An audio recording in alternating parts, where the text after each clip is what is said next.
Nous sommes très heureux de vous parler ici en direct de nos nouveaux locaux de la rue de Tocqueville. Voilà, ce sera donc effectivement notre... Bonjour madame. Bonjour.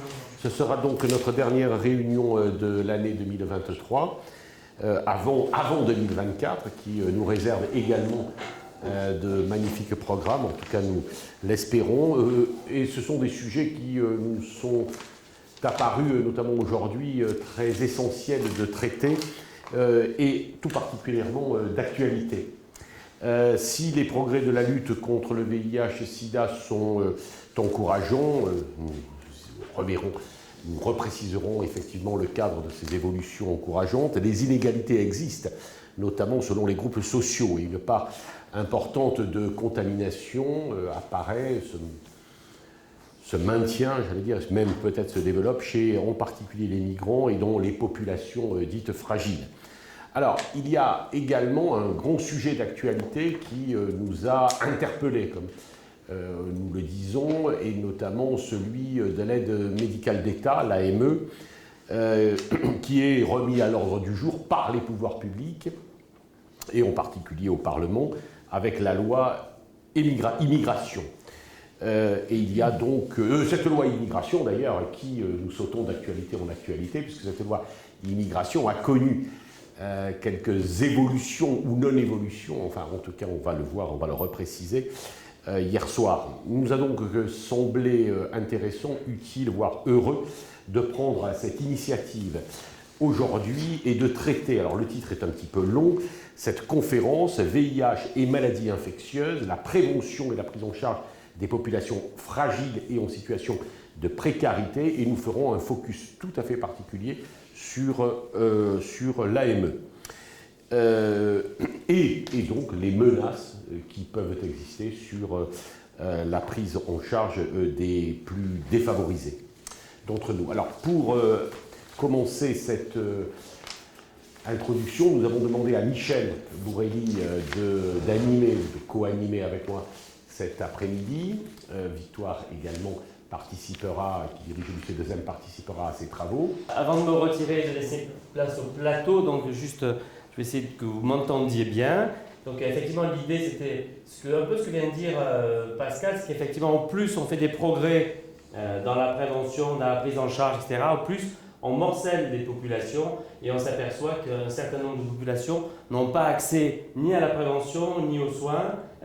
Et du coup, il y a des disparités de contamination, de taux de contamination. Et je crois que c'est important qu'on ait justement des personnes qui peuvent venir nous parler de tout ça. Et je suis ravi du coup, avec Pascal, de pouvoir accueillir Giovanna Rincon, qui est une militante très active de la lutte contre le sida, mais aussi qui est directrice de l'association Accept ST, donc qui s'occupe et qui accompagne des personnes transgenres pour l'instant simplement Paris et sa région parisienne, mais on pense et on espère qu'elle fera un peu tache d'huile pour aller au-delà des frontières de l'Île-de-France. Elle est aussi active au Corévi Île-de-France, un des Corévi, puisqu'il y en a 5. Vous savez, il faut m'excuser, je suis marseillais, donc je ne connais pas la finesse des Corévi franciliens. Et puis, en même temps, dans un deuxième temps, Maxime Chéron viendra parler de la situation médicale et sociale des personnes en situation de précarité pour le SAMU social. Il y a deux autres invités qui feront en deuxième partie un échange, un duel, non, un duo plutôt, pas un duel, le professeur Jean-Daniel Lelièvre, qui a une spécificité, un tropisme, évidemment VIH, mais aussi vaccin, et puis le sénateur Bernard Jomier qui va nous rejoindre. Il est dans l'antichambre, donc il nous rejoindre d'ici quelques minutes. Donc, le sénateur de Paris qui a là aussi une grande capacité pour parler il est médecin à la base, des problèmes de santé et de ce qui se passe autour du Parlement et du Sénat, autour de l'AME et des derniers rebondissements du gouvernement. Voilà. Conditions de vie des travailleurs et travailleuses du sexe qui sont souvent des migrants, hein, donc, face aux maladies infectieuses et au VIH. Donc très vite, vous présentez Accept ST, qui est une association qui a été créée en 2010. Son objectif principal, c'est de soutenir les femmes trans migrantes travailleuses du sexe, du fait qu'elles sont confrontées à beaucoup d'obstacles dans l'accès aux soins et notamment dans l'accès au traitement du VIH. Cette association aujourd'hui compte avec 17 personnes salariées. La plupart parmi nous sommes des personnes trans. On a une équipe de bénévoles qui est assez importante. Nous agissons surtout avec une approche en médiation en santé. On a un agrément pour la réalisation des droits de VIH, hépatite et syphilis avec un partenariat avec l'hôpital Bichat.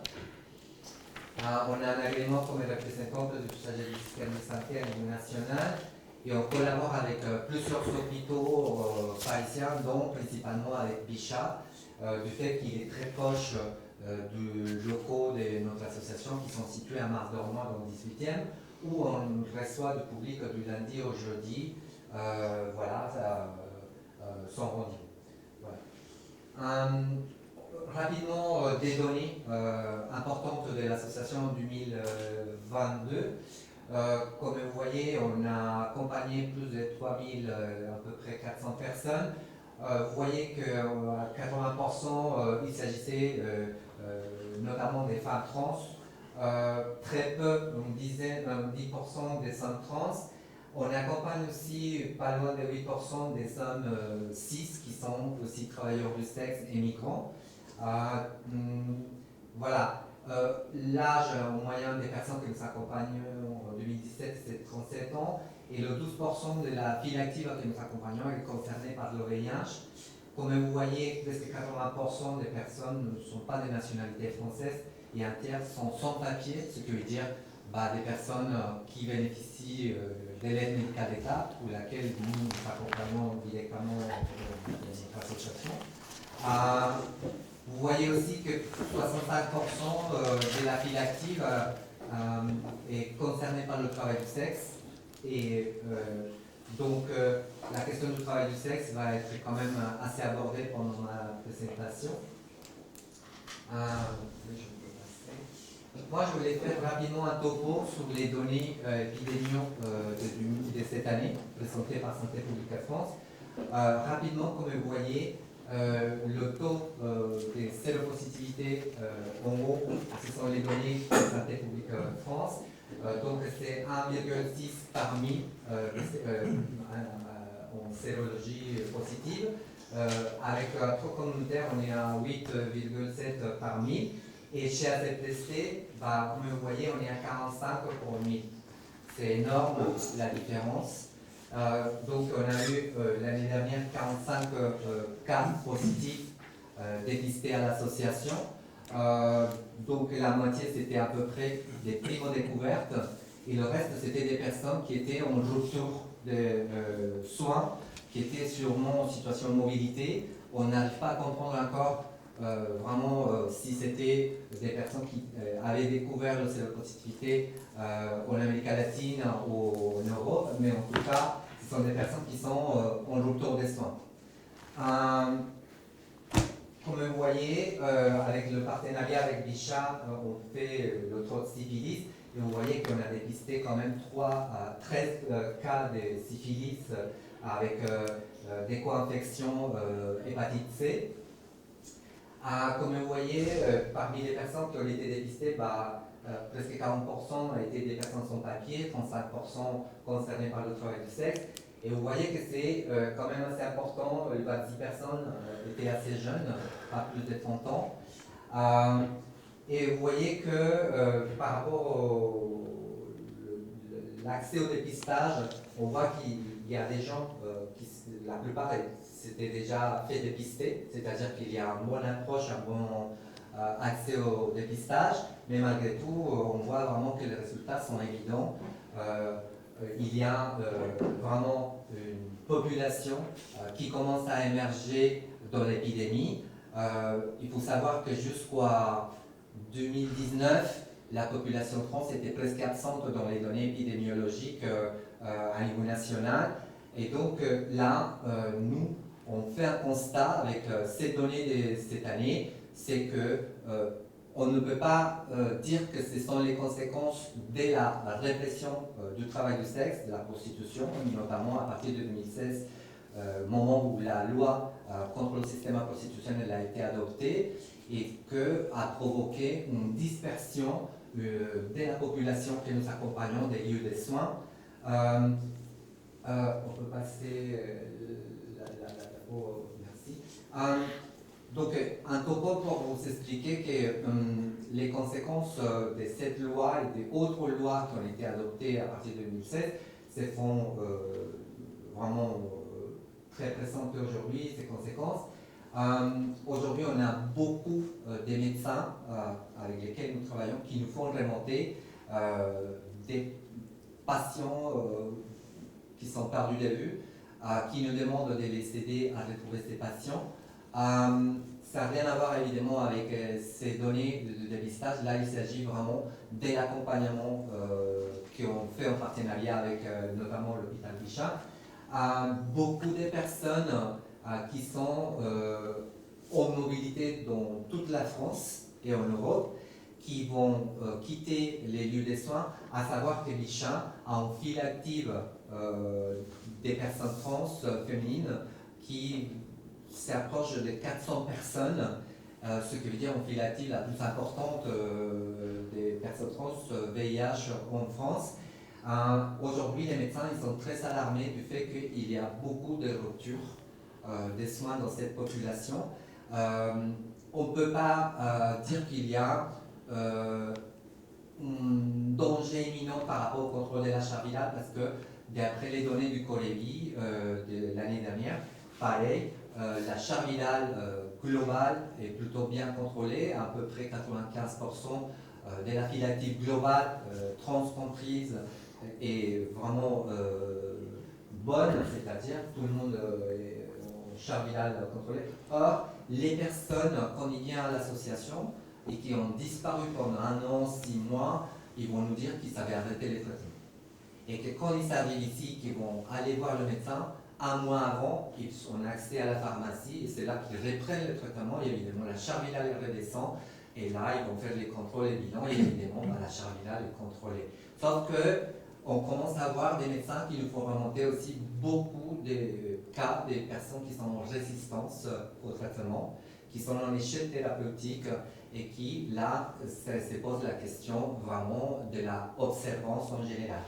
Donc tout ça pour dire qu'à niveau de accompagnement du TASP chez la population transféminine, aujourd'hui qui est concernée par le VIH, est un enjeu majeur en termes de santé publique et qu'à tout ça, ça se rajoute le fait que depuis 2019, on voit une augmentation aussi de la notification de OQTF pour des contrôles d'identité simples dans les lieux de passage, train, gare, autres.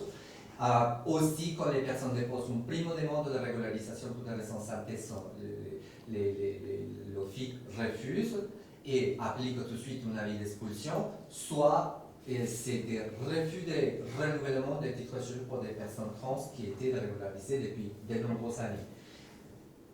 À tout ça, ça se rajoute aussi que dans l'accompagnement que nous avons apporté à ces personnes,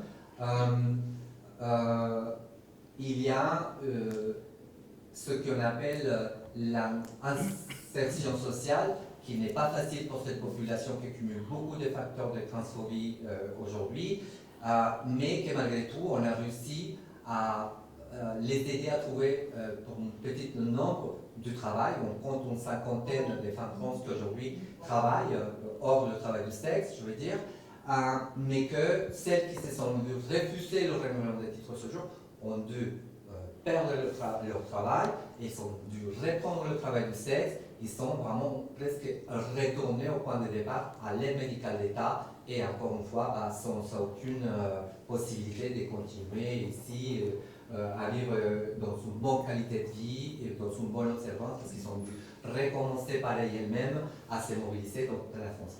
Et pour finir, la question de la PrEP, c'est le même problème, c'est-à-dire qu'on a un programme PrEP à l'association qui nous permet que la primo-inclusion à la PrEP soit efficace, de réduire les délais presque assez entre repérage des publics dans nos locaux, dépistage par TROD, une fois qu'il est négatif, il y a un médecin du CJ du Bichat qui est dans nos locaux, qui va proposer de donner la PrEP et va permettre que les personnes initient la PrEP le jour même, sauf que ces personnes sont confrontées aux mêmes problématiques, c'est-à-dire devoir partir.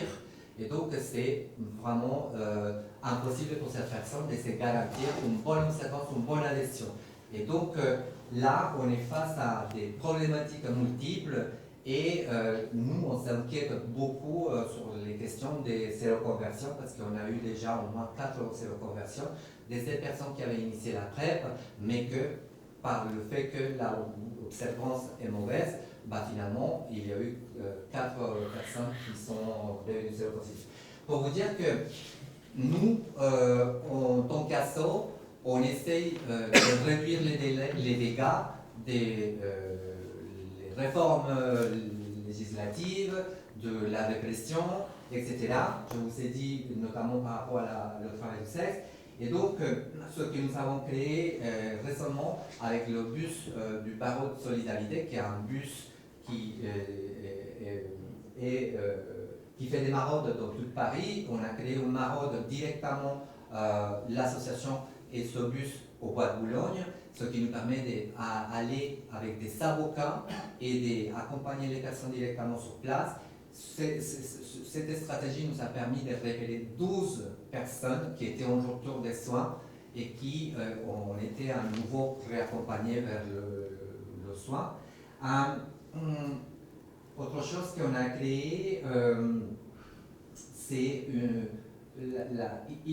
en termes de e-santé, une téléconsultation en santé sexuelle avec un médecin du Bichat pour faire en sorte qu'on puisse accompagner à distance ces personnes qui sont en mobilité permanente et faire en sorte qu'ils s'évitent l'interruption de soins.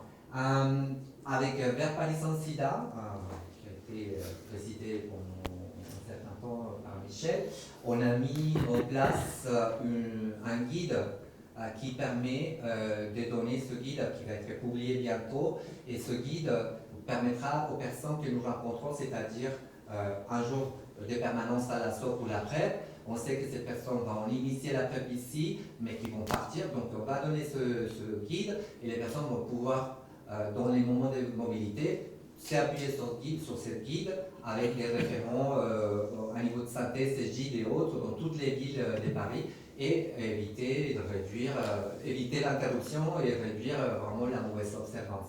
Voilà, à peu près c'est ça tout ce que je voulais vous faire remonter par rapport à la situation. Voilà, merci. Merci beaucoup. Oui, c'est très intéressant. Moi, j'ai peut-être une question à vous poser. Oui. Quand vous avez parlé de résistance au traitement, vous vouliez dire de quel type de résistance? C'était la non-observance ou c'était une résistance? La non-observance. C'était la non-observance, c'était pas une résistance au traitement. Ah si, c'est des résistances du fait que les personnes s'arrêtent en permanence. Ouais. D'accord. Et donc ça crée une résistance? Ça crée une résistance aux antirétroviraux. Aux antirétroviraux. Un échec thérapeutique en fait. Donc ça oblige aux médecins de réessayer, de booster encore avec d'autres molécules, changer des molécules et booster avec d'autres molécules. Donc augmenter le nombre de molécules. Oui, ce qu'il faut bien comprendre, c'est que les médicaments antirétroviraux sont très efficaces et tant qu'on les utilise, il n'y a pas de raison d'avoir un échec. Mais la mauvaise observance va induire une sélection de virus qui sont résistants. Et si ces mauvaises observances viennent à se répéter, on va avoir des virus qui sont de plus en plus résistants et donc un choix thérapeutique qui va se limiter au cours du temps, qui va se réduire au cours du temps et qui pose donc un problème. Et ça va être dans les discussions, je pense qu'on peut aborder plus tard justement sur la ME, c'est que ces résistances, on peut assez facilement en France, on sait les faire, on sait les analyser. Dans beaucoup de pays au monde, on n'est pas capable de le faire. Et donc, quand on parle de disponibilité de traitement, on n'a pas la disponibilité de l'ensemble des outils qui permettent de traiter efficacement les gens, comme on peut les avoir en France. Et juste pour compléter, notre inquiétude majeure par rapport à cette notion de résistance et aussi d'arrêt intermittent de SARV, c'est que la charge virale fait des blips aussi. Et donc, ces blips, on ne sait pas s'il peut avoir des transmissions. Et cette transmission, elle est dans l'exercice du travail du sexe. Aujourd'hui, on sait très bien que l'utilisation du préservatif est vraiment diminuée. Et que dans le travail du sexe, la question de non-préservatif est de plus en plus pressante. Et donc, c'est pour nous important d'interpeller l'État, d'interpeller le ministère de la Santé sur cette réalité-là, en fait. Parce que la transmission, on ne sait pas vraiment si elle est maîtrisée ou non dans ce genre de situation. Donc pour rebondir sur ce que dit Giovanna, en fait, la mauvaise, l'incapacité à suivre correctement les traitements, les personnes qui vivent avec le VIH, conduit à deux problématiques. Une problématique, je dirais, individuelle, qui est le risque d'avoir un virus qui va se répliquer avec des traitements suboptimaux et donc un risque de résistance. Et comme le dit Giovanna aussi, un virus qui de nouveau va être présent dans le sang et donc dans les sécrétions génitales et un risque de transmission, alors que quand on prend bien son traitement, le risque de transmission est de zéro. En tout cas, merci beaucoup, effectivement. Et on reviendra sur ce sujet parce que tu as parlé des OQTF et entre autres, pas mal de personnes avaient des cartes de séjour pour soins. Dans la réforme qui était envisagée avant le coup de scandale d'hier soir, c'était de voir comment on allait réformer l'AME et peut-être de voir justement sur les OQTF. Donc c'est sûr que tout ça est très lié. En tout cas, merci mille fois.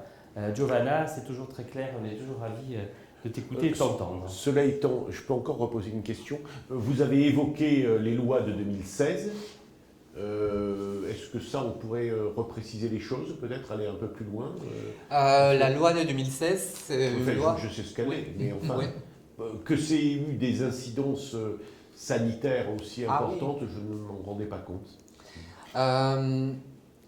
C'est-à-dire qu'à partir du moment où on s'attaque à les capacités économiques du travail du sexe pour les personnes, c'est une perte de capacité dans leur possibilité de survie. Ce qui fait que il y a eu une espèce de disparition des clients, une raréfaction des clients, ce qui a provoqué que les personnes se voient obligées à reconfigurer un peu les méthodes pour continuer à rester en contact avec leur clientèle.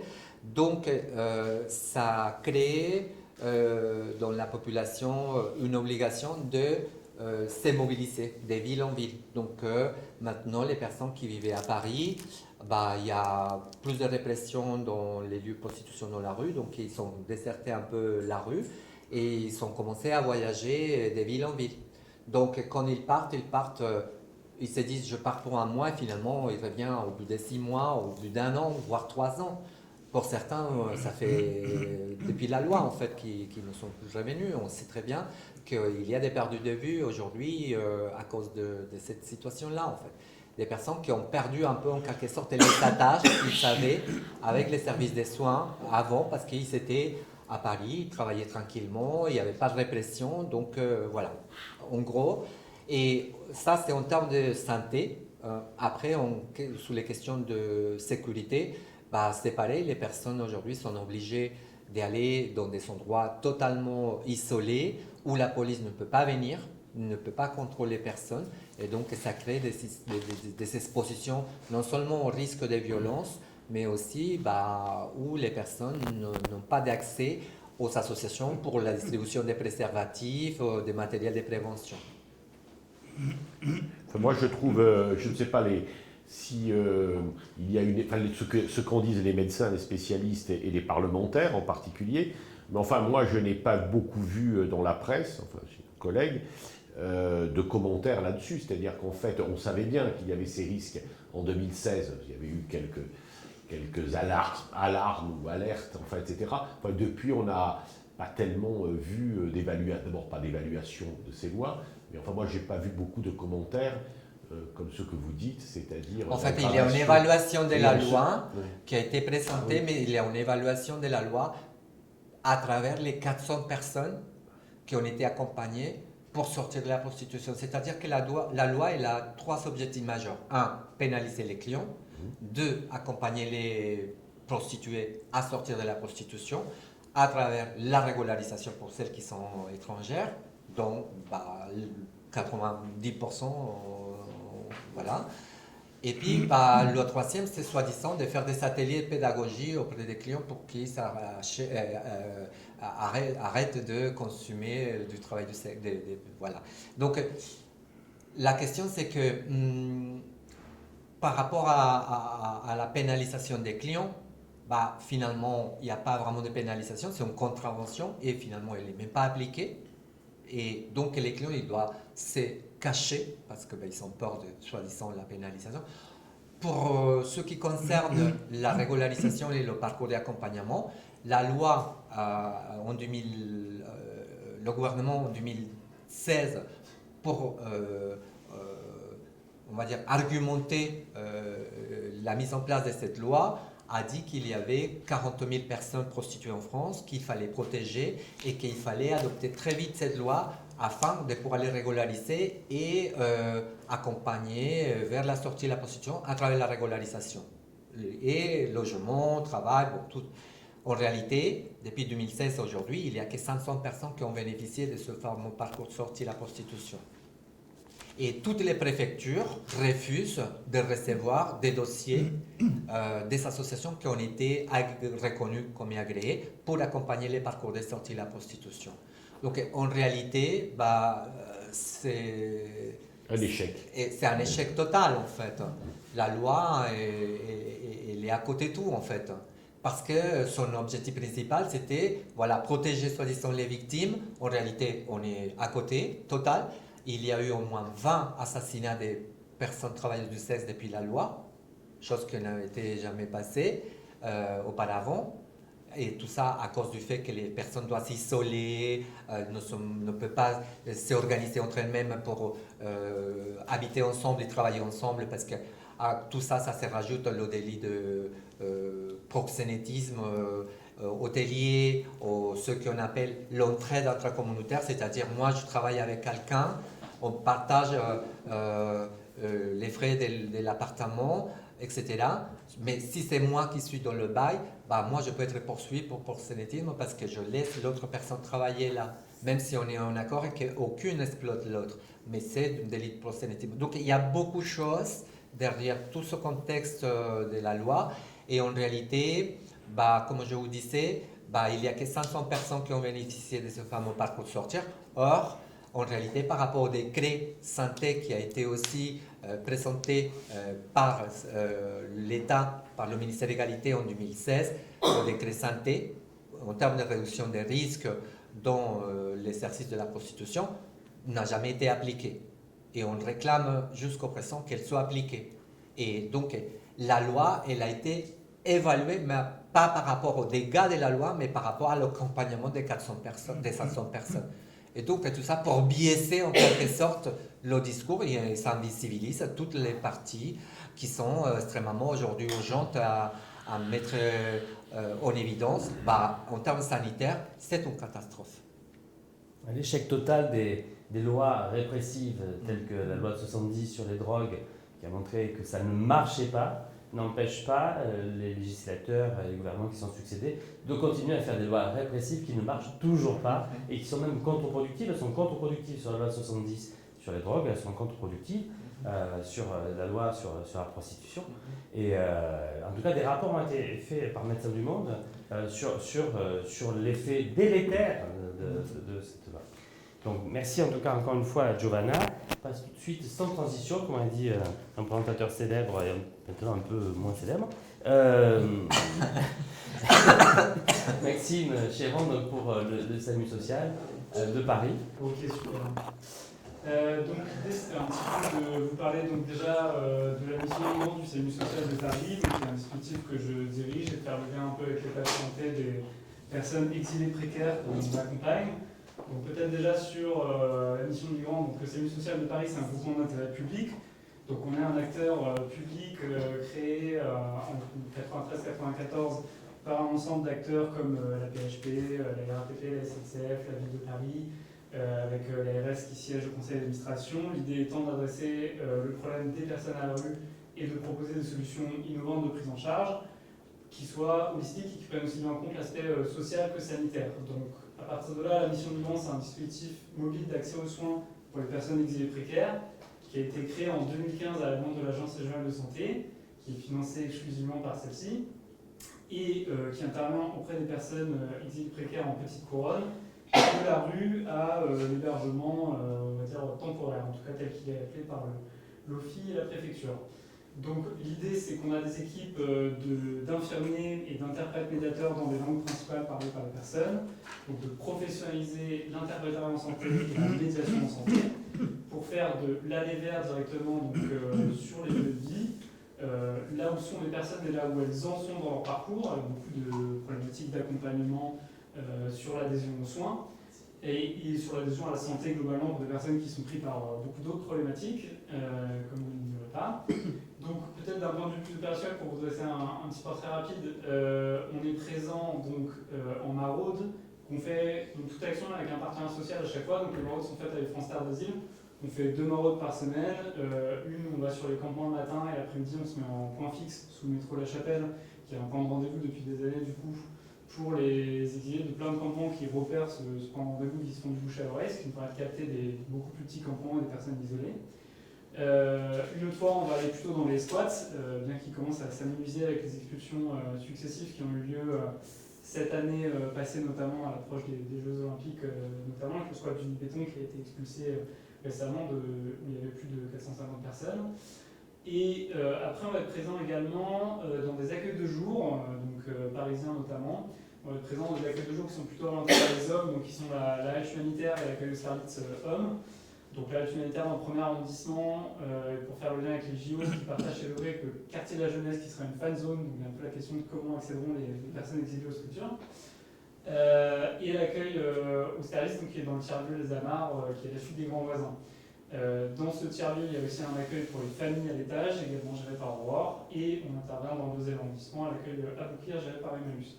Donc l'idée, c'est de capter des publics qui sont aussi bien en rue qu'en hébergement précaire, parfois chez des proches ou des inconnus, parfois exploités, parfois dans des hébergements sociaux, mais qui en fait n'ont pas accès forcément à la santé juste parce qu'ils sont hébergés. Et donc ils vont se présenter dans ces accueils de jour. Donc on a vraiment, mais finalement comme sur les campements, tous les profils. C'est aussi bien des personnes primo-arrivantes que demandeuses d'asile, que réfugiés potentiellement, et qui sont pour autant précaires et à la rue. Après on va intervenir donc aussi dans des centres d'hébergement qui vont être appelés temporaires, parce que l'idée c'est que les gens ont vocation à être transférés ensuite dans des places qu'on va appeler stabilisées, donc où les gens sont censés rester le temps de leur demande d'asile. Donc type UDA-CADA. Avant ça, en général, ils vont transiter par la case, ce qu'on appelle KS, CES, c'est Centre d'accueil et d'examen des situations. C'est un petit peu des SAS où on dit bienvenue, rentrez tous, y compris réfugiés, y compris déboutés, y compris dublinés. On va voir votre situation et soit on vous remettra à la rue, si jamais vous n'avez pas de droit à l'hébergement identifié, soit on vous proposera éventuellement une orientation en UDA-CADA pour les demandeurs d'asile avec les conditions internes d'accueil. Pour ceux qui les ont perdus, ce sera plutôt la case rue Appel 115. Et pour les réfugiés, parfois on va les aider à chercher des places en CPH et de structures adaptées, parfois pas. Ça dépend de la fluidité du parc et des consignes de la préfecture et OFI, de ce qui se passe sur le terrain. Mais donc nous, c'est ce qu'on constate. Donc à chaque fois, on a donc un centre, la boulangerie qui est à côté du CHU Boulangerie dans le 18e arrondissement de Paris, 150 places. Un centre à Clichy, Alteravia, qui le gère, 250 places également. Et à Villette, donc au Paris Seven Center, c'est un centre de 440 places, 240 places familles et 200 places isolées, qui est donc vraiment une plateforme d'envoi en région assez accélérée, avec des séjours donc plutôt de quelques jours, donc dans les jours, on va plutôt être de quelques semaines en moyenne, mais c'est très variable selon les profils. Et après, on a le CHUM d'Ivry, qui est le centre d'hébergement d'urgence migrants d'Ivry, donc qui est un peu assimilé au DNA, donc aux places pour les demandeurs d'asile de facto, et qui est une structure famille, donc avec 450 places, 50 places pour la communauté rome d'Ivry et 400 places pour des familles exilées, précaires et particulièrement complexes au niveau de la santé. Et donc dans tous ces lieux, on va assurer des permanences de santé avec infirmiers, interprètes, médiateurs, Mais également, on a un travail qui est très partenarial, donc on va faire intervenir, coordonner l'intervention de médecins du SMIC de Bichat notamment, donc avec leur spécialité de maladies infectieuses et tropicales qui vont être assez précieux sur le terrain. On va répartir ces interventions pour permettre à des gens qui souvent ont de grosses difficultés à voir un médecin parce que ils sont très nombreux et il y a des structures inconditionnelles comme les PASS, mais elles sont quand même bien occupées. Tout le monde n'arrive pas à y accéder, il faut aussi en entendre parler, il faut être capable de s'y rendre. Donc c'est en multipliant les solutions et les plans d'accès au système de santé que nous on est convaincus qu'on pourra raccrocher les gens dans un parcours de santé qui pourront faire usage de leurs droits, qui souvent sont pas forcément respectés ou pas forcément accessibles immédiatement. Et sur le même principe, on coordonne l'intervention de psychiatres des EMPP. Donc selon les secteurs, donc en tout cas là où il y a des psychiatres, par exemple ça pose des difficultés à Clichy dans le 92, en ce moment il n'y a pas forcément de temps de psychiatre disponible pour intervenir. Donc c'est beaucoup de limites. Et dans tous ces dispositifs, on va bien sûr faire des permanences, on va accueillir gratuitement, confidentiellement toutes les personnes qui veulent bien se présenter, faire un bilan de santé somatique et psychique qui peut amener donc, parfois des découvertes de pathologies, des découvertes de symptômes qui peuvent orienter vers un bilan. Et avec tout l'enjeu de réussir à faire rester les personnes et à freiner les transferts quand ils sont concernés pour avoir le temps de faire un bilan. Parce qu'on peut très bien avoir une suspicion de tuberculose. On va essayer d'émettre une recommandation de maintien sur site le temps que le bilan puisse être mené à bien. Et voilà, c'est pas toujours facile de mettre en place ça, de le faire prendre en compte, respecter, etc. Ça va être pareil pour d'autres pathologies infectieuses. Et par ailleurs, pour favoriser un peu la connaissance de santé, l'adhésion des personnes et le recours à la santé, dans toutes ces activités-là, on va essayer de développer des ateliers à destination des ateliers collectifs, aussi bien sur la santé mentale que la santé sexuelle et reproductive, avec potentiellement des TROD qui vont être organisés derrière, VIH, VHB et VHC. Et je disais tout à l'heure qu'on a un partenariat renforcé aussi avec l'hôpital Bichat, avec le SMIT, et donc aussi avec le CEGID, qui va faire des actions hors les murs dans ces centres-là, notamment dans les CAES et dans les accueils du jour de la halte par dérogation territoriale. Ce qu'on constate, c'est une adhésion assez importante au TROD et bien sûr des surincidences légères. Après, on est sur des petits effectifs, quand même c'est difficile à évaluer. Il y a une étude qui a été menée en 2019-2020 d'EPCOMI qui avait permis de constater malgré tout que on avait quand même beaucoup de gens on avait quand même sur 400 personnes dépistées, 25 personnes qui ont été trouvées positives, soit VHB, VIH ou VHC, donc notamment VHB, mais aussi donc une vingtaine VHB et 2 personnes VHC et une personne au VIH, il me semble. Et on observe que c'est des gens qui, pour 50%, ignoraient cette potentielle infection et qui n'étaient, dans tous les cas, pour aucun raccroché dans un suivi. Les traitements n'étaient pas forcément en place. Donc c'est quand même un certain nombre de situations qui sont découvertes. Alors les maladies infectieuses de ce type-là, c'est un exemple, bien sûr, c'est une réalité à laquelle on est confronté pour toutes les maladies. Et après, la difficulté, c'est de les réinsérer dans un parcours, parce que nous, on n'a pas de plateau technique. Donc il faut pouvoir, du coup, développer des partenariats avec des structures à proximité, faire de l'accompagnement des personnes. Donc on va aussi accompagner les personnes à un rendez-vous. Et c'est aussi tout un enjeu qui est un peu sous-estimé. Souvent, on voit d'autres associations qui nous demandent comment on fait pour accompagner les gens. On a beaucoup de pertes de vue, beaucoup de ruptures de soins dans les parcours. C'est vrai que c'est un enjeu. Nous, on a cette richesse d'avoir des interprètes médiateurs professionnels, d'avoir un temps suffisant pour, sur les cas les plus graves, prioriser comme ça des accompagnements, mais on voit que c'est un gros manque dans le secteur. Et que du coup, il y a beaucoup de non-présentations à des rendez-vous de dépistage. Ça arrive très régulièrement que l'ARS nous appelle pour dire « Ah, vous avez entendu, tel asso nous a remonté les tant de suspicions de tuberculose sur tel campement ou sur tel lieu, mais on ne sait pas où en sont les personnes, est-ce que vous avez entendu parler ?»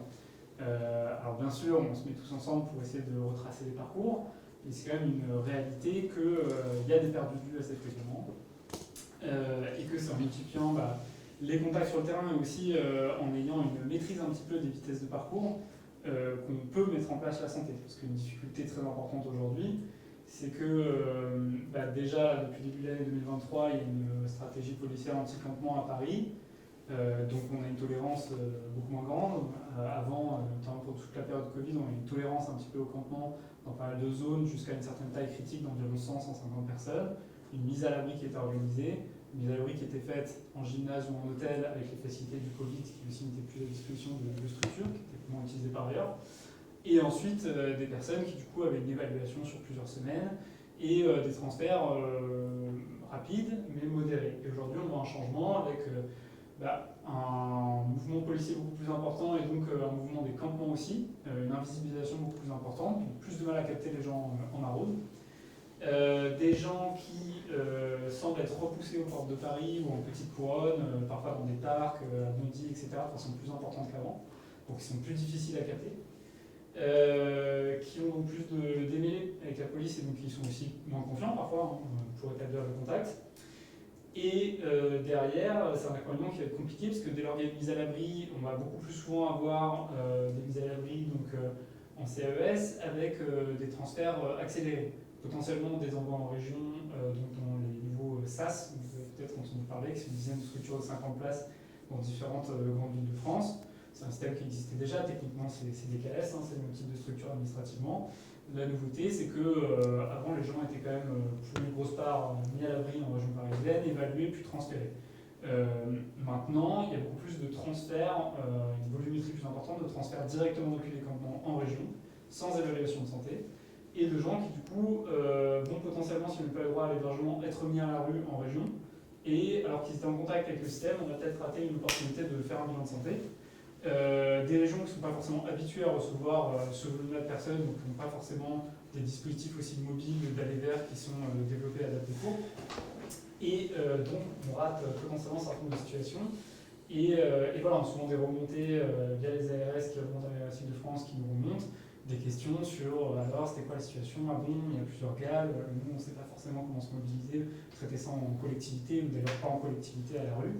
La GAL, c'est une maladie typiquement très bénigne pour vous et moi, quand on a une hygiène de vie accessible. Par contre, quand on est à la rue, qu'on ne peut pas se laver, qu'on a des difficultés de suivre le traitement, de traiter ses affaires textiles, qu'on se gratte et que du coup les plaies vont s'infecter assez rapidement, c'est pas trop la GAL en elle-même qui devient grave, mais les plaies infectées assez graves, on en voit quand même régulièrement. Et donc des personnes qui partent en région avec des maladies comme ça, qui sont contagieuses, qui peuvent créer des problèmes pour eux, pour leurs proches, pour la collectivité par ailleurs, et qui vont se dégrader et du coup coûter beaucoup plus cher à traiter. On en voit déjà plein en région parisienne, et d'ailleurs aucun doute que ces parcours accélérés, peut-être le sous-dimensionnement de la santé par rapport à ça, ou la sous-concertation, ne facilite pas ce traitement-là. Donc voilà, nous on parvient malgré tout à faire environ 8000 consultations par an, ou un peu plus de 4000 premiers bilans, et le reste c'est des consultations de suivi, de revisite, notamment ce dont je parlais tout à l'heure, sur des bilans à faire de tuberculose, de mise sous antidépresseurs, de différentes situations qui sont à suivre pour nous. Et on essaie tant bien de mal de faire rester les gens sur site le temps de ces évaluations, et c'est pour autant pas toujours acquis. Donc il y a un dialogue à avoir entre l'hébergement et la santé, auquel nous on essaie de remédier. On fait de la médiation entre l'hébergement et la santé, mais c'est clair que c'est pas du tout un fonctionnement, un interfaçage qui est acquis aujourd'hui. Il y a une séparation des politiques et des approches qui créent pas mal de problématiques de santé. Voilà en quelques mots ce que je peux vous présenter. Je ne sais pas s'il y a des questions. On a l'impression que ça ne s'améliore pas, quoi. Oui. Moi j'ai une question. Je me suis rendu compte, et j'ai fait participer mon entreprise, que vous avez le droit à des financements privés. Alors le SAMU social bénéficie de dons, oui. Exactement. Donc en fait, si ces dons sont importants et s'ils se développent, ça veut dire que vous pouvez avoir une marge de manœuvre vis-à-vis des pouvoirs publics en disant nous on décide de faire telle ou telle chose et on peut se libérer un peu de vos contraintes. Alors, on ne dira peut-être pas comme ça c'est sûr, car nous restons une extension quelque part des pouvoirs publics. Après, c'est vrai que c'est un terrain d'expérimentation de solutions. Donc oui, aujourd'hui, le mécénat, les dons qu'on reçoit servent à financer des compléments au dispositif et essayer d'en faire la preuve sur le terrain. Typiquement, moi, ma mission est financée à 100% par l'Agence régionale de santé. Il y a d'autres dispositifs de SAMU social qui sont financés autrement par d'autres tutelles. Mais nous, le mécénat aujourd'hui, ça nous permet notamment de dire sur la santé mentale, il nous manque des réponses. Et donc, par le mécénat aujourd'hui, on finance des interventions de psychologues de l'association Chef et l'Hibiscus, au CHUM d'Ivry notamment. On finance l'intervention de psychomotriciennes qui font des accompagnements très importants et essentiels, aussi bien des enfants que des adultes, qui sont dans ce centre. On a une population handicapée qui est très importante, avec forcément, comme toute population, il y a des gens qui partent avec un handicap, il y a des gens qui l'acquièrent aussi, notamment des amputations, un diabète non traité, ce genre de choses. Et donc on a un ensemble de prises en charge. Il y a plein de motifs différents, je peux développer assez longtemps, mais où ce type d'intervention complémentaire nous est précieuse et nous permet de dire, vous voyez, là on arrive à créer un système un peu plus complet, une plateforme d'accès aux soins complémentaires, de professionnels qui travaillent ensemble pour une prise en charge complète et qui proposent des solutions en l'absence de possibilité d'insertion dans le droit commun. Quand bien même il serait accessible, typiquement pour le handicap, c'est assez symptomatique, c'est-à-dire qu'on a toutes les barrières déjà de reconnaissance, d'accès au droit de séjour, etc., ensuite d'accès au droit de santé, et derrière les délais très longs du droit commun pour les personnes handicapées. Donc c'est important de pouvoir développer ces solutions de terrain et de premier recours qui permettent de stabiliser, déjà accompagner un petit peu les situations. Donc oui, ça nous permet de faire de l'innovation. Et ce qui change, c'est peut-être ça pour vous dire. C'est que, alors oui, la situation, le contexte général sur les migrations, on peut se dire que les réponses ne sont pas forcément toujours en amélioration. Après, pour autant, il y a malgré tout, grâce au Ségur de la Santé à la mesure 27, une pérennisation des équipes mobiles santé précarité. Donc, c'est-à-dire que le modèle que nous on propose depuis 2015, il y a des équipes qui aujourd'hui s'en approchent et peuvent prendre notre relais sur les opérations de médiation sanitaire. Donc, on est capable de dire qu'on a une opération sur mise à l'abri sur tel gymnase, pouvoir se répartir les interventions, d'avoir plus d'équipes qui font de la DVR. Ça, c'est une évolution très positive. Et voilà, nous après, on essaie de valoriser ce qu'on fait, de pérenniser cette existence tant bien que mal. C'est un financement FIR, donc c'est une convention annuelle. Le financement, on a la chance de bénéficier d'une convention trisannuelle. Mais oui, c'est des choses dont il faut en permanence faire la preuve et essayer de pérenniser. Quoi. Donc, et finalement, vous venez de tenter un point positif quand même, mais si vous deviez présenter ou demander une ou deux transformations réglementaires, qu'est-ce qui, selon vous, est vraiment prioritaire pour améliorer votre action et le travail que vous menez par rapport à vos enjeux? Si là, vous avez une baguette magique et que vous aviez un sénateur... Tout type autant. Enfin, des dizaines, je pense. Il en fait 200. Alors, c'est une question, nous, comment un groupement d'intérêt public, moi, j'essaie plutôt d'être sur un positionnement plaidoyer à droit constant. Après, notre but, c'est de faire remonter notre expertise terrain et de proposer des améliorations de ce qui existe. On est sur un positionnement moins forcément militant que de tout remettre à plat. Mais c'est sûr que, ne serait-ce que sur le fonctionnement de l'AME, par exemple, il y a beaucoup d'améliorations à proposer. Tout simplement parce que le fonctionnement est assez lourd. Donc, nous, on estime, mais comme beaucoup d'autres rapports et études, que 50% des éligibles, finalement, n'y ont pas droit en ce moment. Pour plusieurs raisons, mais notamment parce que déjà sur les modalités de dépôt, c'est extrêmement complexe. Il n'y a pas de règles uniformisées pour les CPAM. Chaque département a dans la pratique des règles potentiellement différentes. Il y a souvent un lieu de dépôt, alors c'est censé être le guichet CPAM désigné et les agences France Service, alors c'est pas forcément effectif, donc déjà il faut rendre effective cette promesse, former les agents dans les agences France Service, etc., tout simplement dossier AME, pouvoir accompagner les gens. Et puis une difficulté du guichet CPAM aujourd'hui, c'est que souvent il y a un chef-lieu qui est désigné, c'est pas tous les guichets CPAM, et donc sur les régions un peu tendues, nous, en fait, les gens ont déjà du mal à aller à leurs rendez-vous médicaux quand ils sont à Paris alors qu'il y a des transports en commun. Parce qu'il faut un ticket, il faut pouvoir aller, il faut s'orienter dans le système. On ne parle pas forcément la langue, on n'a pas forcément les codes. C'est quand même pas évident. Moi, je rencontre des touristes français qui se perdent tout le temps. Alors, des exilés militaires, il faut quand même un petit peu s'armer. Donc, c'est vrai que l'accès au transport et surtout l'accès à des points de dépôt à pas mal d'endroits, ce serait assez précieux.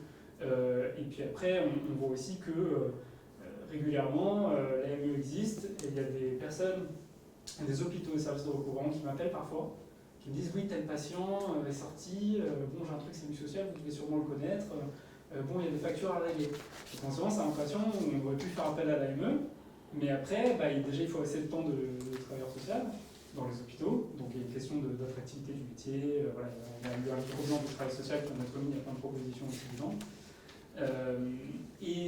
Derrière, il y a une question aussi d'accompagnement, de conseil de ces travailleurs sociaux dans les hôpitaux, donc d'avoir peut-être une personne référente à l'assurance maladie, vraiment qui soit facilement joignable, un peu comme les cellules cas complexes, et qui permettent de faire valoir ses droits, et en tout cas d'avoir moins de cas de non-recouvrement, et peut-être du coup moins de peur à engager des soins par peur de non-mise en place ou non-recouvrement.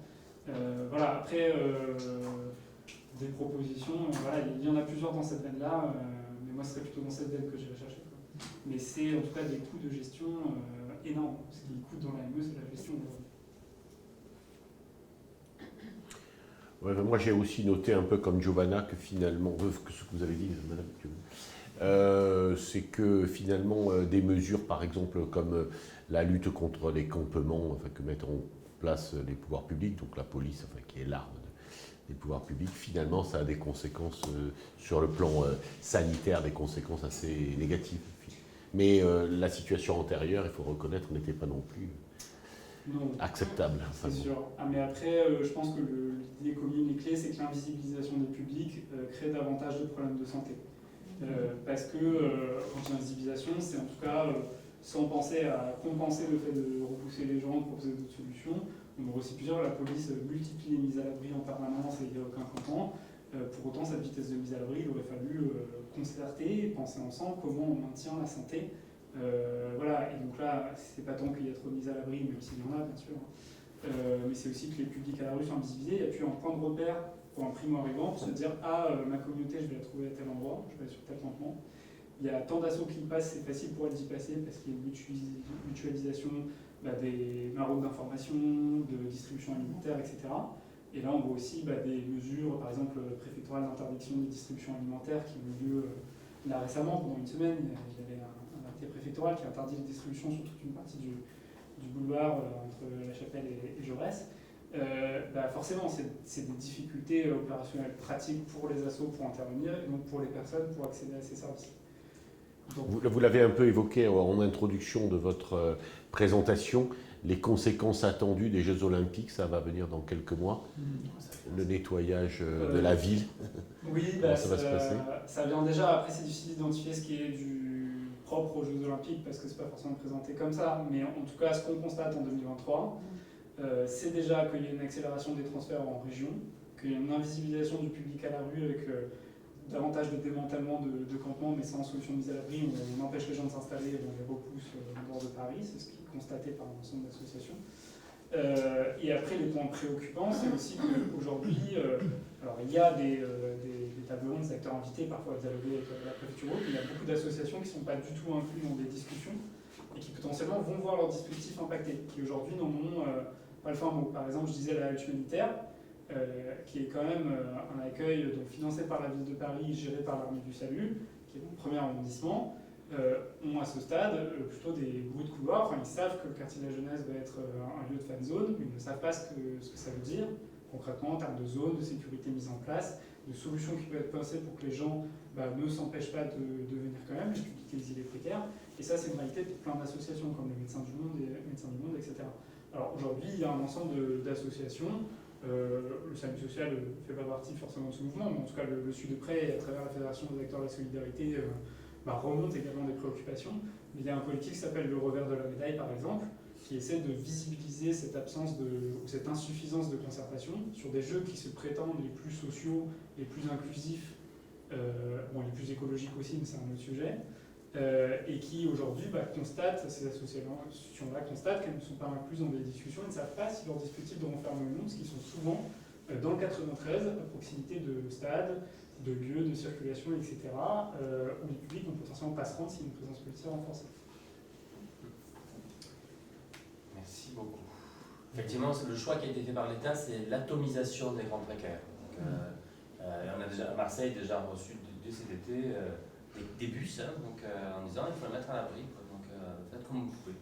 Et ça va simplifier. En tout cas, merci beaucoup Maxime pour ces éléments et cet éclairage malheureusement assez tristouné. Et donc nous passons à la table ronde entre Bernard Jomier qui est sénateur de Paris, qui est médecin, et un autre médecin qui n'est pas encore sénateur de Paris, Jean-Daniel Lelièvre. Le 500 de Jaurès. Professeur Jean-Daniel Lelièvre. Bon, ça, il faut se dire jamais.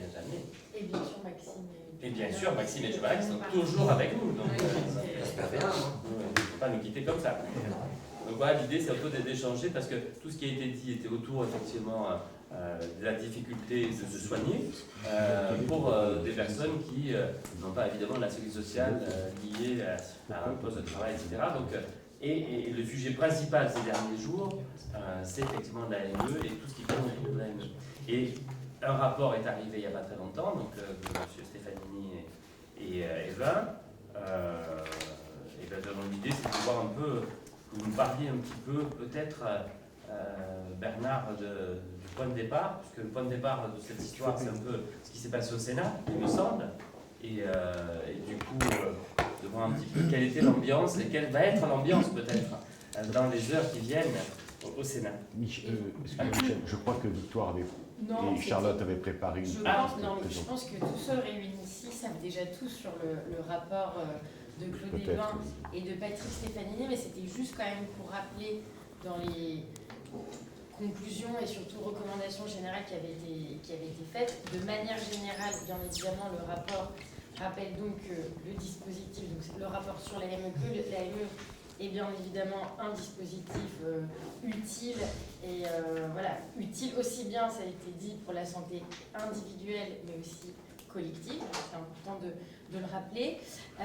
Et je vais être rapide, mais juste pour vous rappeler les recommandations quand même générales qui ont été faites, donc voilà, il rappelle l'utilité de ce dispositif et mis quand même en avant le fait que c'est un dispositif qui est globalement maîtrisé, mais qui est de plus en plus lourd parce qu'il y a de plus en plus quand même de personnes, de bénéficiaires qui en ont besoin et donc il y a une augmentation des dépenses. Voilà, je cite ce qui est dit.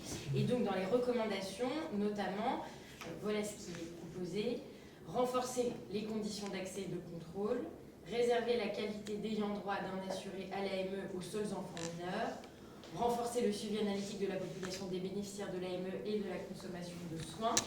Après, quand même, surtout l'aide, la prévention, mettre en place un examen de santé à l'entrée sur le territoire afin d'accentuer la prévention et le dépistage, informatiser la carte de bénéficiaire de l'AME, voilà, etc. dans les propositions principales. C'était pour lancer voilà, la discussion et faire le lien avec ce que venait de dire Maxime. Voilà. Je vous laisse la parole. Bernard, peut-être Bien, la température. La température, d'abord bonjour à toutes et à tous, merci de m'avoir convié à parler de l'aide médicale État. C'est un sujet qui revient chaque année en fait. Je rappelle que l'aide médicale État, c'est un budget qui ne dépend pas de la sécurité sociale, mais du budget de l'État, et donc qui chaque année est débattu au Parlement. C'est une ligne dans le projet de loi de finances. Et chaque année, au Sénat, depuis plusieurs années en tout cas, mes collègues de la majorité sénatoriale essayent de réduire ce dispositif. Et depuis 2 ans, ils ont eu gain de cause, c'est-à-dire qu'ils ont voté depuis 2 ans, chaque année, la transformation de l'aide médicale État en ce qu'ils appellent une aide médicale urgence, et ils tronçonnent les crédits, ils retirent plusieurs centaines de millions d'euros. Mais cette année, il y a une nouveauté, c'est que le débat, ils ont souhaité le porter également dans le cadre du projet de loi sur l'immigration. Et ça mérite déjà qu'on s'y arrête quelques instants parce que, a priori, il n'y avait pas à discuter de l'aide médicale État dans le cadre de ce projet de loi. Il est établi depuis longtemps que l'aide médicale État ne provoque pas un appel d'air, ce n'est pas un aspirateur à migration. Les personnes qui migrent pour raison de santé, oui, ça existe, mais c'est un phénomène très minoritaire. Et ça n'est pas la réalité de la migration. Et ça n'est pas un hasard non plus si ça a été inséré là, c'est qu'on assiste à un ensemble de politiques actuellement et de dispositifs qui visent directement les migrants sur tous les plans. J'ai écouté votre exposé avec beaucoup d'intérêt, mais moi ce qui me choque beaucoup aujourd'hui, c'est qu'il y a des familles qui sont laissées à la rue, délibérément, et que l'Agence régionale de santé ne trouve rien à y redire, des femmes enceintes à 7 mois de grossesse qui sont à la rue. On a trouvé récemment à Paris une femme avec un bébé de moins d'1 mois à la rue, et que l'État a obligation, normalement, de mettre à l'abri, que l'État ne le fait pas. Et que l'Agence régionale de santé se garde bien. Enfin, tout le monde devrait protester, tout le monde devrait hurler, qu'on laisse comme ça, délibérément, des gens très vulnérables à la rue. Et il y a un relatif silence. Samedi, j'organisais un débat sur cette question avec des acteurs associatifs que vous avez cités d'ailleurs dans votre exposé, avec des maires d'arrondissement, etc. Le constat, il est unanime. On ne remplit plus les obligations légales. Et je le dis parce qu'avant de parler de changer la loi, de l'améliorer ou de la dégrader, il faut peut-être déjà appliquer ce qui est actuellement et qui n'est pas appliqué. Et donc il y a un contexte général qui est que, au fond, les migrants, il y en a trop, et on va rogner dans tous les secteurs leurs droits, leur accès aux droits, on va leur dégrader la vie quotidienne, on va induire des ruptures de parcours de soins, et ma foi, tout ça dans une quand même relative indifférence générale. Donc sur ce arrive ce débat sur l'aide médicale État. Et là, quand même, il y a eu quelque chose qu'on ne voyait pas les années précédentes, c'est qu'il y a eu une réaction très forte du monde soignant, notamment. Et là, au-delà des clivages politiques, ça a été assez général. On a vu le monde soignant se révolter et dire, au fond, là, on ne peut pas. Parce que ce qu'on nous demande, en fait, c'est de ne pas soigner des gens qui sont en situation de grande vulnérabilité. Parce qu'il faut rappeler, avant d'entrer dans... souvent, les gens entrent dans le débat sur l'AME par l'anecdote. Il y a quelqu'un qui se fait faire coller les oreilles grâce à l'AME, etc. Bon. Et Michel Bourrelli fait dans le marque. Bon. Et donc, la réalité de l'aide médicale État, des personnes qui sont bénéficiaires de l'aide médicale État, c'est que c'est une population très précaire, qui vit dans des conditions sociales difficiles, dans des conditions de logement souvent précaires, parfois même complètement insalubres, et qui vivent des ruptures, qui ont vécu, c'est majoritairement des personnes qui sont migrantes, par définition, dont la plupart sont en situation irrégulière, mais pas toutes. Je rappelle que les enfants ne sont pas irréguliers au regard du droit au séjour, et ils sont bien dans le dispositif de l'AME, et ça représente quand même 20-25% du dispositif, donc c'est pas du tout négligeable. Donc voilà, la réalité de l'AME, il faut rappeler que c'est ça. Voilà. Et donc dans ce contexte, le Sénat débat, et débat de façon vive, de la restriction de l'aide médicale d'État, de la transformation en aide médicale urgente. Bon, ce qui était quand même marquant, c'est que le dispositif qui a été proposé était un dispositif complètement bancal.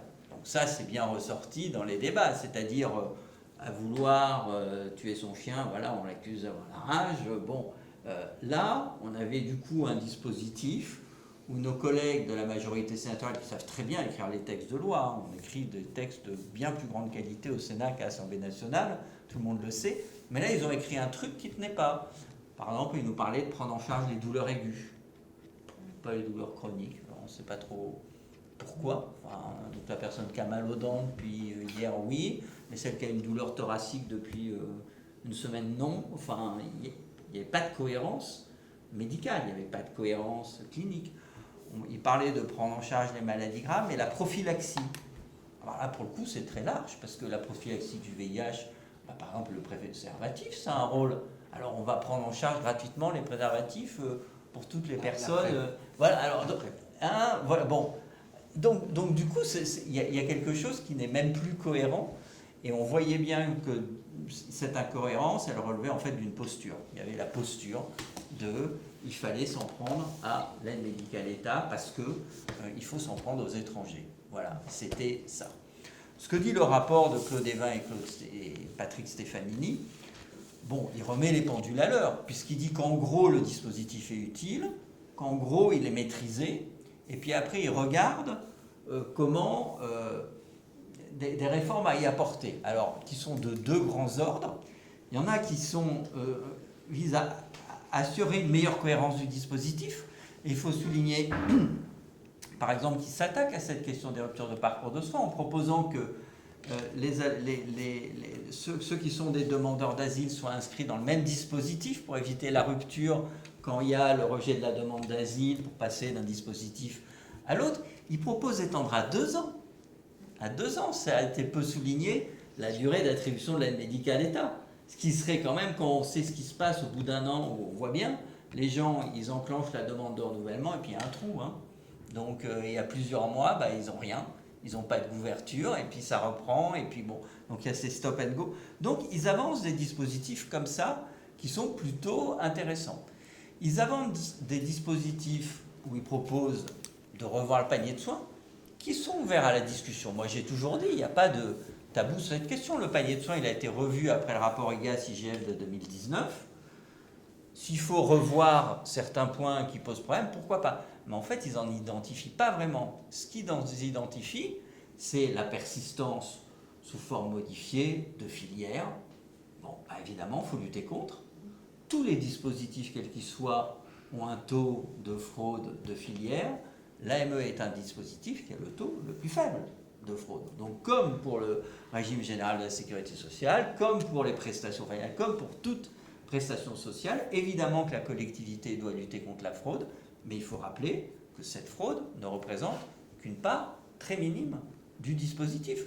Donc, moi, ça ne me dérange pas du tout de dire que s'il y a des filières et il y a de la fraude, il faut lutter contre cette fraude. Mais ne confondons pas l'anecdote ou le fait minoritaire avec la grande utilité de ce dispositif qui est de soigner des gens qui sont dans des parcours de grande précarité. Alors là où on en est, je ne peux pas vous dire ce qui va se passer, parce que comme vous le savez, le projet de loi migration, d'abord, ce dispositif est dans le projet de loi de migration, en admettant qu'il aille au bout, est-ce que le Conseil constitutionnel validera la présence d'une réforme de l'AME dans le projet de loi migration? Je fais partie des gens qui, depuis le début, pensent que non, que c'est ce qu'on appelle un cavalier législatif, et donc ça exposera une censure.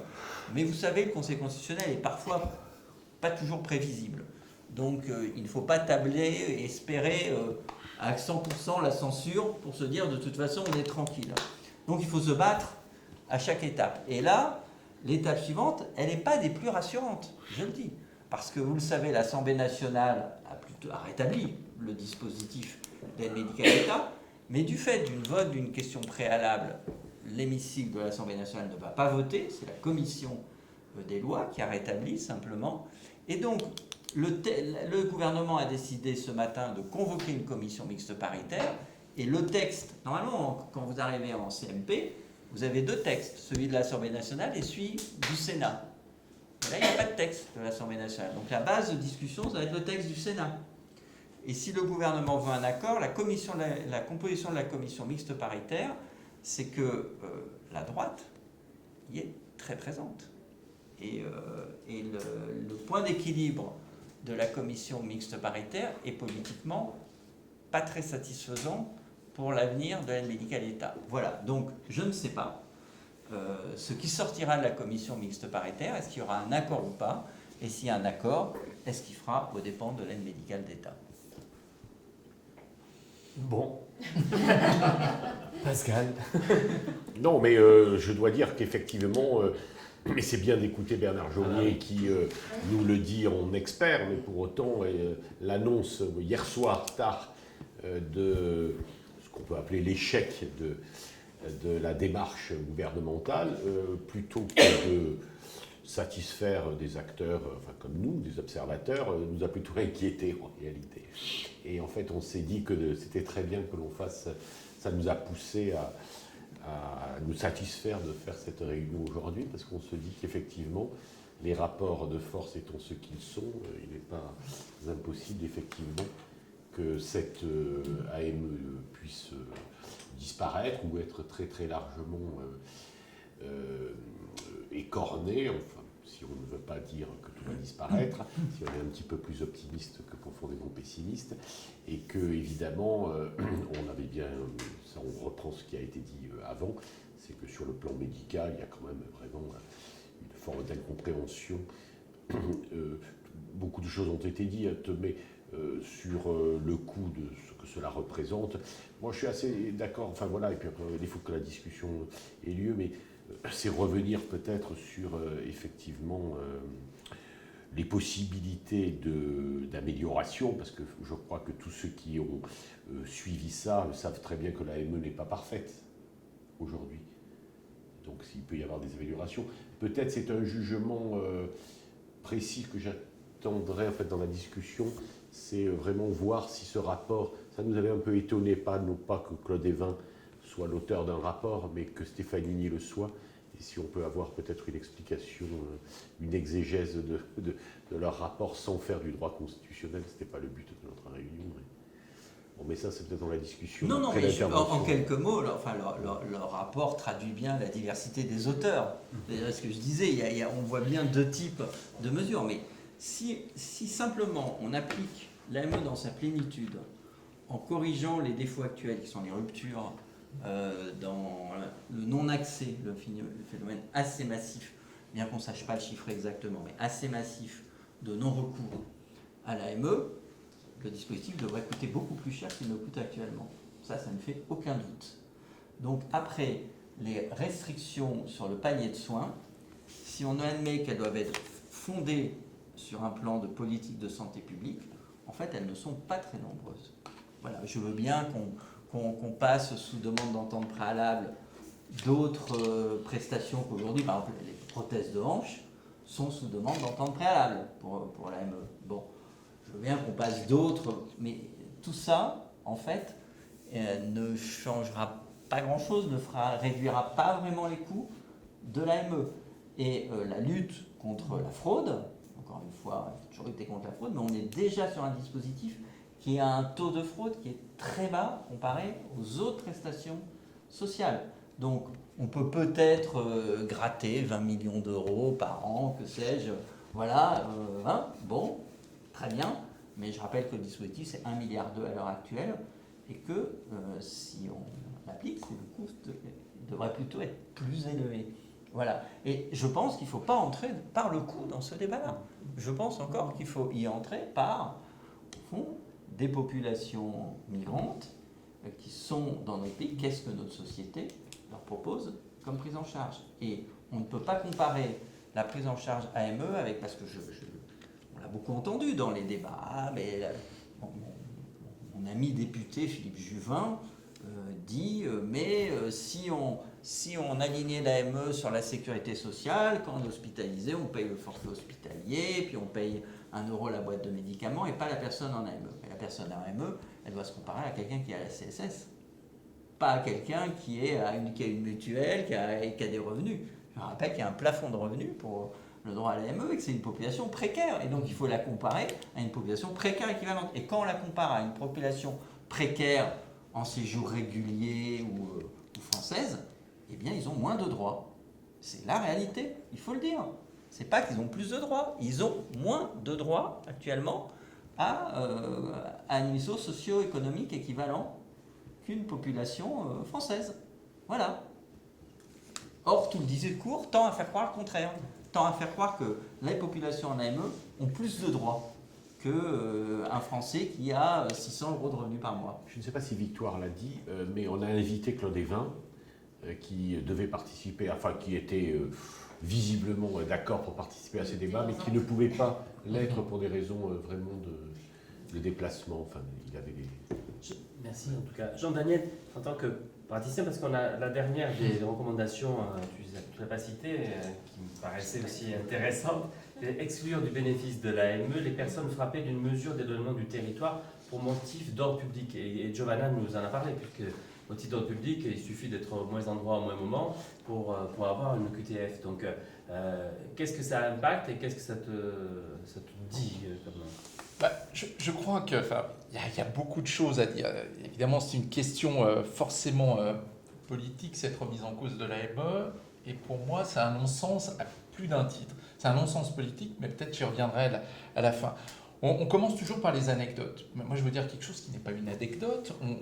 On prend en charge des patients migrants qu'on découvre ou qu'on redécouvre infectés par le VIH en fonction des sujets. Quand on discute avec ces gens, la première chose, c'est le parcours migratoire. Et on voit la violence physique, la violence sexuelle. Les gens qui sont venus en France et qui ont fait ce parcours-là, c'est un parcours qui est compliqué, qui est difficile. Ils ne sont pas venus pour se refaire recoller les oreilles. C'est vraiment... Et ça, c'est du quotidien. C'est-à-dire, ce n'est pas un exemple parmi tant d'autres. Ils ont tous ce parcours qui est très compliqué.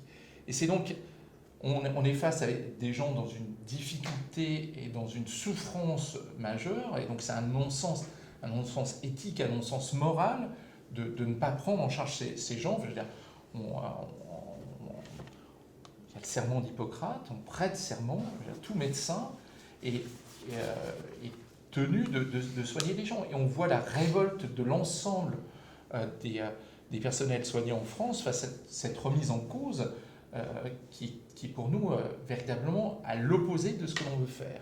Mais à côté de ce non-sens que l'on va se dire, bon ben voilà, c'est les migrants, on va les renvoyer vers eux dans le cadre de cette loi globale sur la migration. C'est un non-sens économique, c'est un non-sens sanitaire. On parle à chaque fois des coûts. Moi, je suis un spécialiste, je suis un immunologiste, je suis un spécialiste de la vaccination. Il y a des spécialistes de l'économie de la santé dans ce pays. Il y a les coûts, mais il y a les bénéfices. Et si on ne met pas d'un côté en face les coûts et les bénéfices, on ne comprend rien. Et là, ce qui est important, c'est qu'en remettant en cause cette prise en charge, on va se retrouver confronté à des gens qui vont plus venir aux soins à un stade précoce de leur infection. Personne qui revient pour une maladie banale ne va pas être pris en charge par l'AME. L'AME, c'est les pathologies graves.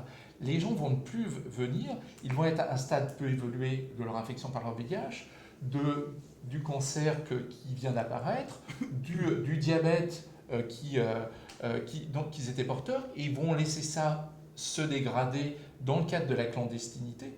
Et là, on va se retrouver ensuite à des gens qui arrivent dans le système de soins avec des maladies à un stade autrement plus complexe à prendre en charge et avec des coûts qui vont être d'autant plus importants. Donc c'est un non-sens, absolument un non-sens économique. Et à côté de ce non-sens économique, il y a aussi un non-sens sanitaire. Parce que ce que Giovanna mettait tout à l'heure en avant, c'était le problème des perdus de vue. Et c'est un problème majeur dans tout ce qui est maladie infectieuse. La question, ce n'est pas l'efficacité à l'heure actuelle de la prise en charge des personnes vivant avec le VIH en France. On sait qu'elle est très bonne. On a les moyens pour faire ça. Tu disais tout à l'heure, 95% de gens qui prennent bien leur traitement, qui ont une maladie qui est bien contrôlée. Tout le problème, c'est ceux qu'on n'a pas dépistés. C'est ceux qui sont perdus de vue. Et on va se retrouver dans ce contexte-là, avec un risque de diffusion des infections. Parce qu'évidemment, les gens ne vont pas dire qu'ils sont malades. Les gens ne vont pas dire qu'ils sont en situation difficile. Et alors on peut dire, bah, c'est facile, on les renvoie tous au pays. Mais on sait que c'est beaucoup plus complexe que ça. Et donc on sait qu'on va être confronté à ça.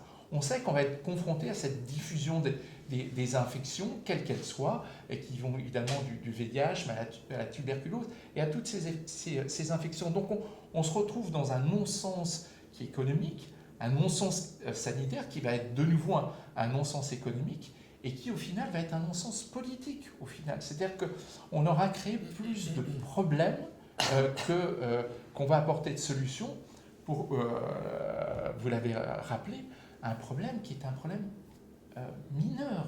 C'est-à-dire qu'on a voulu mettre en avant une problématique qui n'est pas une problématique d'importance, qui représente 2% des gens qui viennent pour titre de séjour. Vous l'avez rappelé, c'est pas dans le même cadre de financement que l'ensemble des autres soins en France, mais ça représente une partie infime des dépenses de santé en France. Donc ça n'est pas un problème. On le met en avant parce qu'on veut en faire un exemple, mais en faisant un exemple, on se trompe. Et puis dernière chose, pourquoi tous les personnels de santé sont si vent debout? Parce qu'on sait déjà que le système est en souffrance, le système hospitalier est en souffrance, et que les gens qui n'ont pas pu être pris en charge précocement vont se retrouver au final dans les systèmes de soins d'urgence, aux urgences des hôpitaux, qui sont déjà complètement débordés, et donc dans je dirais, la plus mauvaise manière d'être pris en charge à l'heure actuelle, c'est-à-dire passer par les urgences, alors qu'il faudrait créer dans ce pays des filières de soins. Donc il faut dire que l'AME est quelque chose d'important, et il faut plutôt tendance à améliorer l'AME. Vous savez qu'après 3 mois, quand vous êtes en France, vous ne pouvez plus y avoir accès. Donc il y a plein de choses à réformer, la rendre plus facile, ce qui ne veut pas dire qu'après, il faut accorder une AME à tout le monde, et comme on pense que c'est le cas, c'est absolument pas le cas, mais l'améliorer pour améliorer l'ensemble de la prise en charge sanitaire dans ce pays, et pas créer des poches qui, de toute façon, au bout d'un moment, vont nous exploser à la figure. Donc c'est incompréhensible, sauf, évidemment, dans des manœuvres politiciennes qui, là, me dépassent, enfin, en tout cas, pas en tant que citoyen, mais en tant que professionnel du soin. Giovanna, j'ai l'impression que... Moi, je veux insister sur les données qui ont été présentées, les données épidémiologiques présentées par Santé publique en France le 1er décembre par rapport au VIH. Et parmi à peu près les 5000 nouveaux cas diagnostiqués, ils nous ont bien expliqué que parmi la population HSH née en France, il est en diminution des cas de contamination, et on voit que chez les HSH et les personnes trans nées à l'étranger, il y a une augmentation. Et ça traduit très bien tout ce que vous venez de dire, c'est-à-dire ce sont des populations migrantes, évidemment sans papier, qui heureusement ont eu accès au dépistage, et grâce au travail des associations de lutte contre le sida, des associations de terrain qui vont à la rencontre des personnes migrantes dans tous les champs, le camp et tous les trucs. Donc moi, ce qui m'interpelle beaucoup aujourd'hui en tant qu'actrice de la promotion de la santé sexuelle et aussi en tant qu'activiste en France, c'est comment on récupère, ça a été déjà dit, cette question de les immigrés ils viennent pour nous enlever des droits et pour profiter des aides, au détriment de vraiment la promotion des données scientifiques claires et évidentes en fait. Et on met en lumière juste la promotion d'un débat totalement stérile qui ne ramène à rien, et au passage, dans les politiques publiques, pour accéder aux droits, notamment d'accès à l'aide médicale d'État, il y a tout une schizophrénie totale, parce que d'un côté, par exemple en 2016, on met en place la loi pour pénaliser les clients, pour dire qu'il faut sortir les prostituées de la prostitution, qu'il faut les aider, et en même temps, dans la même année, un mois après l'adoption de la loi de prostitution, on adopte la possibilité de mettre en place la PrEP, la prophylaxie contre le VIH. Et on désigne là quelles sont les populations qui sont à plus haut risque, c'est-à-dire les travailleurs du sexe, les trans, les sages-sages, les femmes ou les personnes nées d'Afrique subsaharienne. Et dans la pratique, aujourd'hui, on se rend compte que les bénéficiaires, les premiers bénéficiaires de la PrEP, ce sont les sages-sages nés en France uniquement, en fait, qui ont vraiment un accès. Et donc, encore une fois, dans un outil de promotion de la santé sexuelle, de réduction, pour casser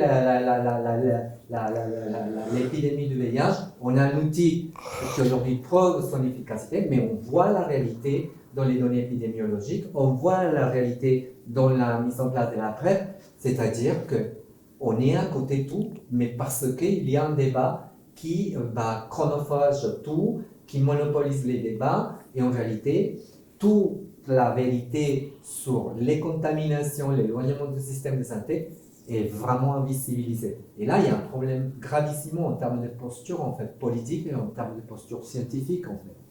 Et je n'arrive pas vraiment à comprendre comment est-il possible qu'en plein moment de l'épidémie du sida, parce qu'on est encore en plein moment de l'épidémie du sida, dans un objectif qu'on s'est fixé pour éradiquer l'épidémie du sida d'ici 2030, avec la fameuse stratégie 95-95-95, mais comment on va y en arriver quand là, en 2023, on sait déjà qu'il y a des populations qui sont extrêmement exposées au VIH, qui sont frappés par le VIH. Donc, pour moi, la schizophrénie reste encore sur le fait que on ne peut pas promouvoir un outil clinique pour réduire la transmission du VIH par rapport à la PrEP, à travers la PrEP, et qu'en même temps, pour accéder à l'aide médicale d'État, les personnes ils doivent attendre 6 mois. Il y a une contradiction totale en fait entre ce qui dit le ministère de la Santé, c'est efficace, il faut le donner. Il y en a beaucoup d'immigrés, je viens de le dire, des sachets-sages, des trans qui n'arrivent pas à bénéficier de la PrEP en fait. Parce que, en partie parce qu'ils sont frappés par la précarité, mais aussi par le fait que l'aide médicale d'État, ce n'est pas comme ça. Ce n'est pas tous les CGIP qui aujourd'hui peuvent donner la PrEP pour les personnes qui n'ont pas d'aide médicale d'État. Il n'y a que 2 hôpitaux à Paris qui peuvent délivrer la PrEP sans avoir l'aide médicale d'État en fait. Donc là, il y a une schizophrénie totale. On ne peut pas avoir un outil si performant aujourd'hui pour casser l'épidémie du sida et en même temps avoir 6 mois d'attente pour que les personnes puissent accéder à l'aide médicale d'État. Et encore 6 mois entre dépôts, entre les critères à remplir en termes de 6 mois de permanence sur le territoire, plus le temps des traitements, ça veut dire 1 an pour avoir l'aide médicale d'État. Entre-temps, les personnes, voilà. Donc pour moi, la question de l'aide médicale d'État, c'est un vrai sujet, évidemment, sur le débat public, mais sur le débat public où les réalités des personnes qui sont le plus affectées aujourd'hui par l'épidémie du sida, il apparaît nulle part. En fait. Enfin, le sida a été révélateur de bien des choses, mais il a été aussi révélateur de la guerre que se font le ministère de la Santé et le ministère de l'Intérieur depuis le début, et bien avant. Encore une fois, c'est pas une marotte, mais la loi 70 en est un exemple flagrant, tu l'as connu aussi. À la fois, on interdit de parler de la drogue, de financer, etc. Et en même temps, le ministère de la Santé fait des flyers et finance des associations pour parler de l'usage, de bon usage des seringues, etc. Donc, cette schizophrénie dont tu parles, elle existe depuis maintenant 40 ans. Et effectivement, c'est l'opposition qui existe entre un ministère de l'Intérieur qui a toujours envie de tirer la couverture à lui, et parfois de devenir président de la République, on a eu des cas, et puis le ministère de la Santé qui fait parfois un peu obstruction, ça, on a connu ça dans le passé, ou parfois se couche. Donc, Santé publique France a présenté aussi des vidéoclips à la télé qui parlent très vite de la PrEP. Mais à quoi ça sert quand les premières bénéficiaires de la PrEP vont avoir du mal à accéder parce qu'elle n'est pas vraiment couverte comme il faut?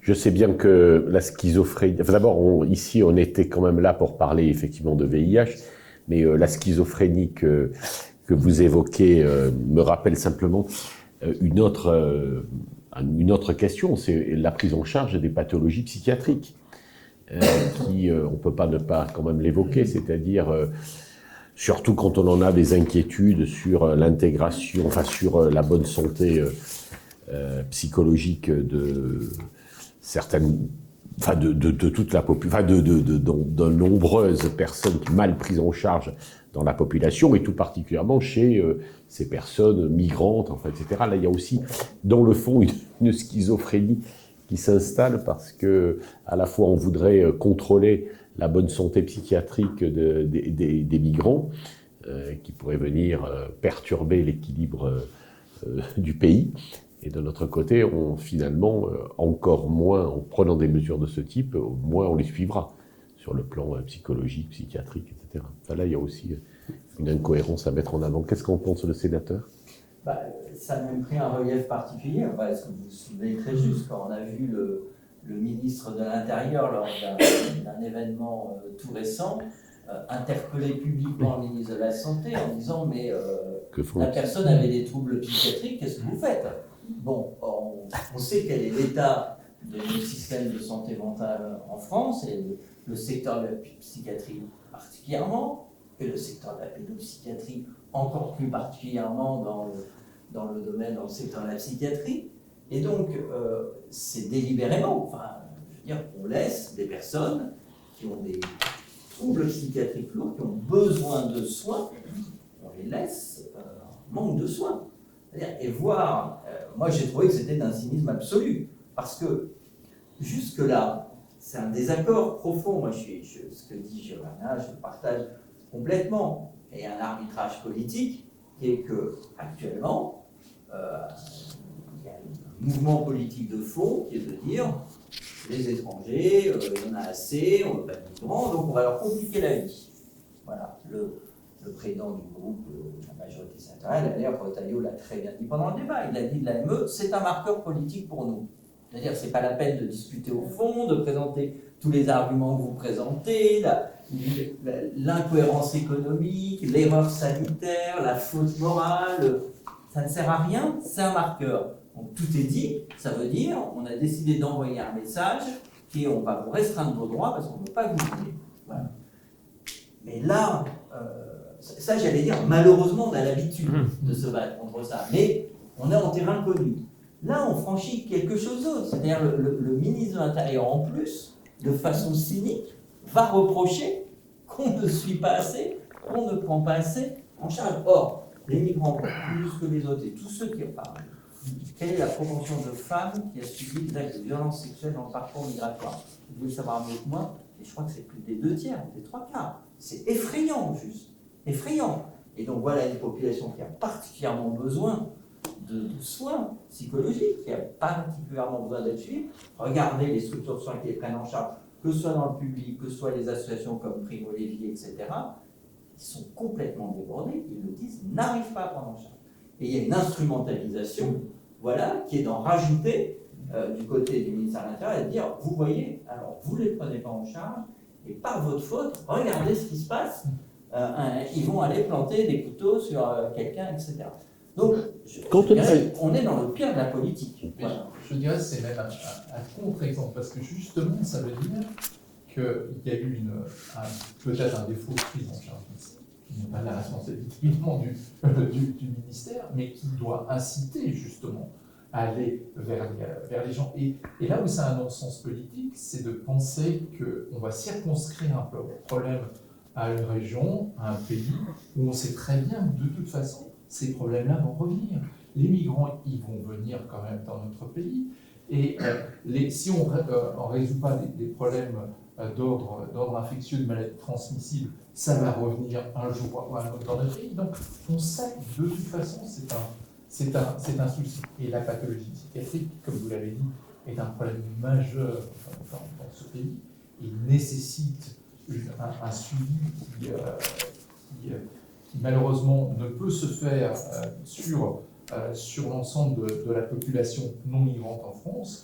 Il devrait y avoir un effort particulier et surtout pas se dire on laisse d'autant plus les migrants, comme vous l'avez rappelé, sont ceux qui vont avoir vécu les traumatismes les plus importants au sein de la population. Qu'en a pensé Bernard Jaumier? Alors d'abord également peut-être qu'on a la chance d'avoir le président de l'ISNI avec nous, Guillaume Bailly. J'aimerais bien avoir son opinion sur ces sujets-là. Je ne sais pas si vous avez fait je pense que vous avez pris des positions. Alors, j'ai même réalisé, j'ai fait mes devoirs, j'ai réalisé un petit peu les chiffres sur l'AME. Je me suis basé sur l'enquête premier pas de l'IRDES, qui est intéressante, qui confirme tout ce que vous dites, savoir que 50% des gens qui sont éligibles à l'AME déjà en bénéficient, ce qui fait que la moitié des gens ne bénéficient pas, c'est méconnu. Et que les immigrations pour raison de santé, c'est 10%. Donc c'est une goutte d'eau finalement.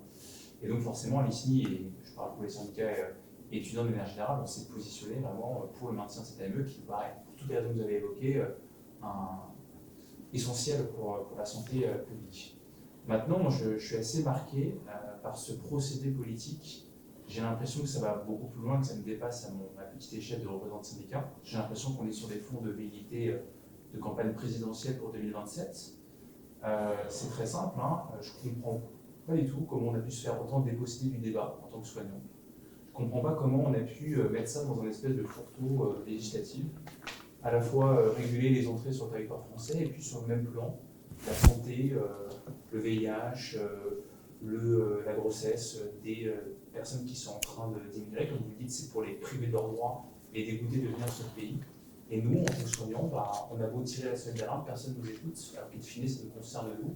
Et que je ne suis pas du tout un pointe en économie, hein, donc je ne m'aventurerai pas là-dessus. Moi, je peux simplement dire que ma petite échelle de soignants, ça va avoir des conséquences en termes sanitaires.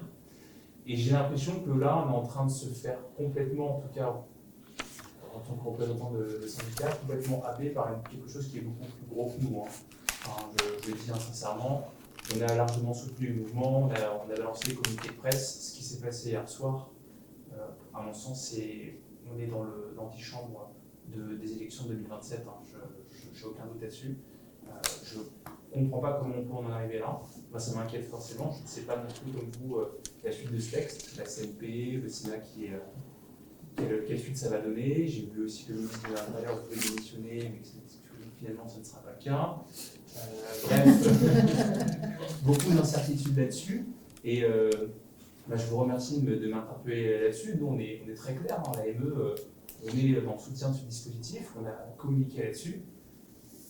Maintenant, ce qui s'est passé hier soir, je n'ai pas votre expérience politique, hein, tous ici. Je ne sais pas si c'est normal, de ce que je ne comprends pas trop. La ME est remis en question chaque année, mais depuis 2 ans, vous l'avez dit en préambule, on essaie de le glisser un peu sous d'autres revendications.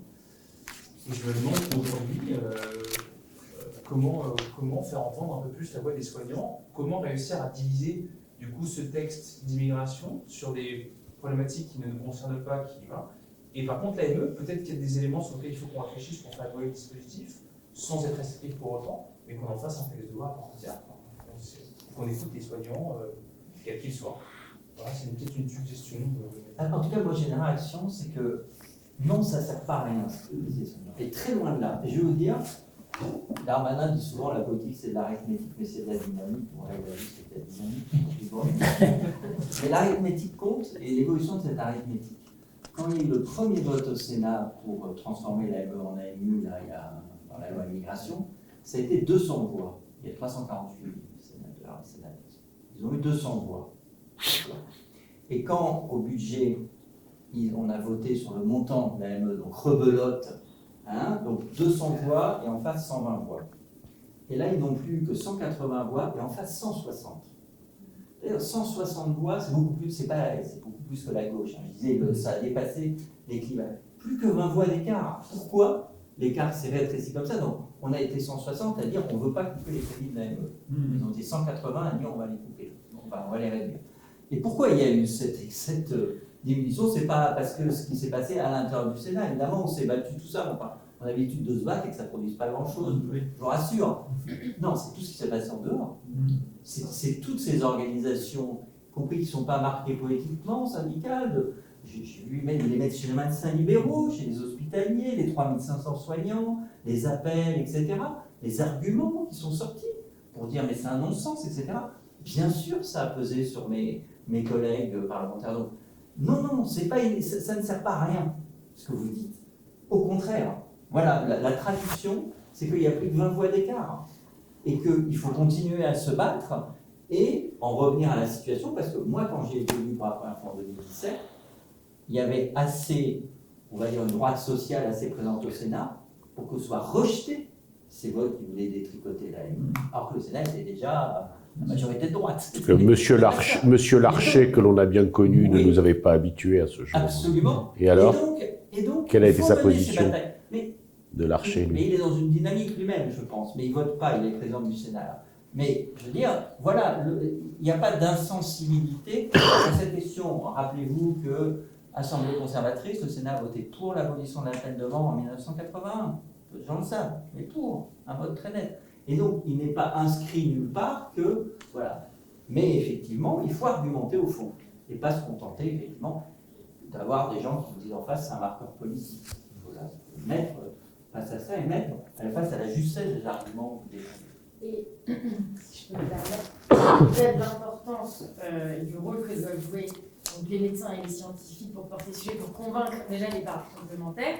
On revient aussi au sujet, c'est convaincre la population, les citoyens, ceux qui votent. Et ces dernières années, on l'a vu sur le sujet de la vaccination, je pense, avec le Covid. Là, on le revoit avec le sujet de la ME, c'est comment on remet du fait scientifique, comme on redonne la parole aux médecins, à ceux qui font bien leur travail, qui s'appuient sur des vrais faits, des vrais arguments scientifiques pour convaincre la Je peux me population. permettre d'évoquer l'anatomie un peu du vote d'hier.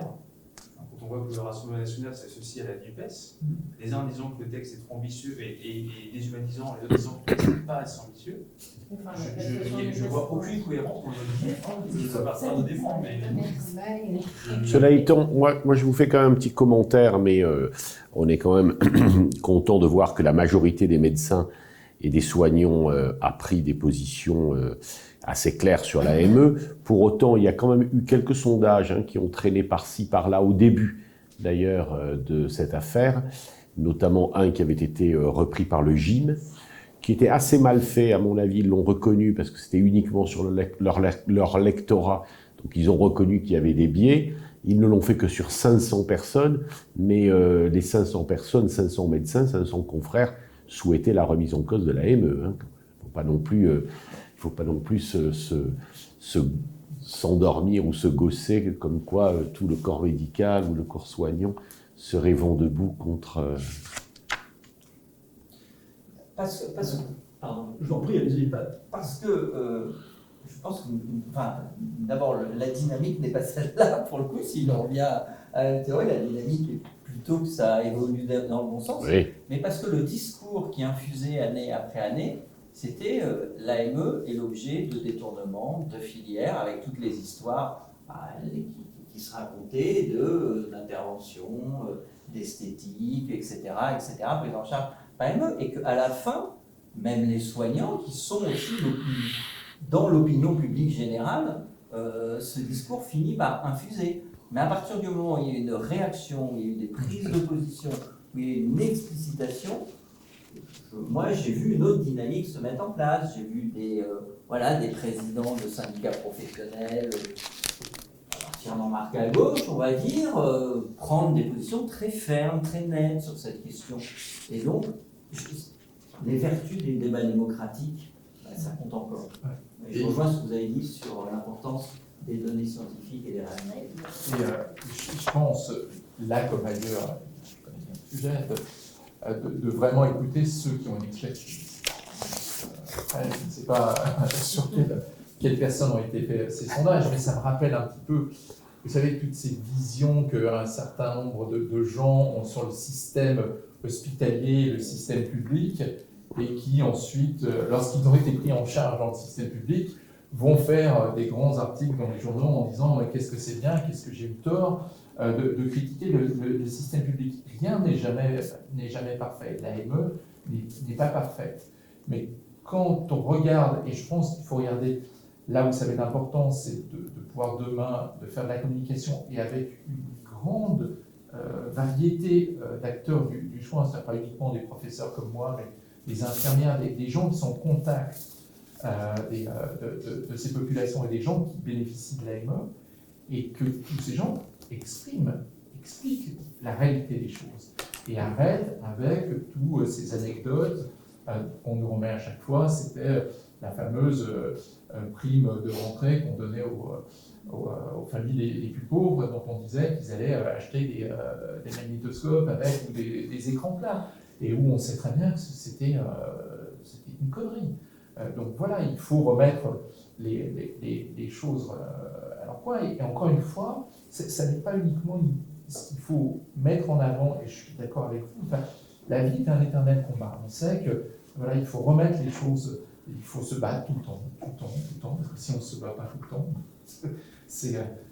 tout est une question de lutte permanente, et il faut mettre en avant les choses, expliquer pourquoi c'est pas uniquement un positionnement politique, mais à côté du positionnement politique, quand on va expliquer aux gens il y a des gens qui sont extrémistes, ils sont extrémistes. Puis, il y a quand même une grande frange dans la population générale, dans ce pays, qui n'est pas extrémiste. Quand on va leur expliquer qu'au final, ça va apporter plus d'inconvénients que de bénéfices, les gens sont capables de comprendre.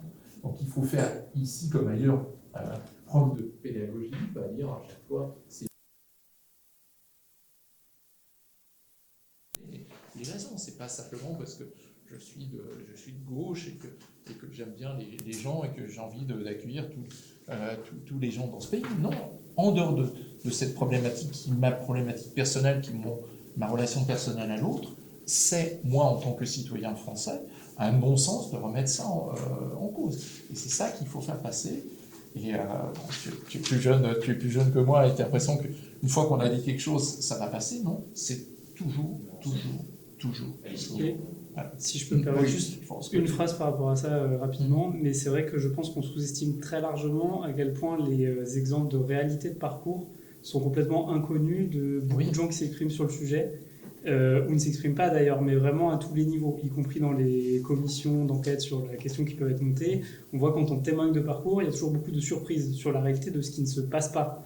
On parlait d'effectivité de l'AME, mais effectivement, toutes les difficultés d'ouverture de dossiers, de recouvrement des hôpitaux, etc. On prend des exemples vraiment de... On a vu telle dame qui est à la rue, qui effectivement n'a pas accès à l'hébergement alors qu'elle avait un enfant de tel âge, et qui en fait n'a pas été écoutée 4 fois pour une douleur à la mâchoire, et en fait c'était un cancer qui s'est révélé en phase terminale, et la dame est morte alors qu'en fait elle aurait pu prétendre à l'AME et que ça ne s'est pas passé. Ça, c'est des exemples réels qu'on a et qui sont à chaque fois complètement... inconnus et qui provoquent une surprise totale avec les gens dont on en parle. Et donc c'est vrai que c'est très important de repartir d'exemples précis. Et également, c'est vrai que moi, quand j'explique ma mission, parce que la mission migrant, elle est d'ailleurs parfois ciblée par certains députés qui peuvent faire des rapports sur l'AME, et sur lesquels effectivement il manque d'un discours de déconstruction des arguments qui sont beaucoup de contre-vérités, c'est qu'en fait, ma mission, moi, elle n'est pas politique en tant que telle, elle est de dire, même si on est fondamentalement contre la migration, et de toute façon, la migration, il y en a dans tous les pays. Il y a un intérêt à ce qu'il y ait une santé publique pour les personnes migrantes précaires. Et je pense que c'est ça le fond du fond qui permet de parler à n'importe qui, quel que soit son bord politique. Et ça, il ne faut pas le perdre de vue dans les arguments, parce que des fois, on rentre dans des technicités, alors que parfois, c'est beaucoup plus simple que ça. Il faut se dire qu'est-ce qui va toucher la personne. Merci Maxime. Je crois qu'effectivement, se toucher le cœur des Françaises et des Français. Et puis, on va reprendre Jean-Daniel au mot, on va combattre. Et peut-être du coup aussi se lever, parce qu'il faut conclure à un moment donné. Et je sais que Bernard a des rendez-vous qui suivent, et il n'est pas le seul.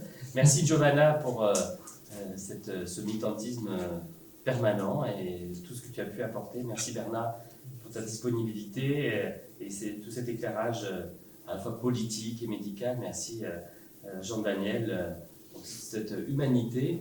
Et merci Maxime pour cette expression de à la fois la simplicité dans des moments qui sont très durs pour des personnes qui vivent des parcours souvent tragiques. Pascal. Donc, tout est bien.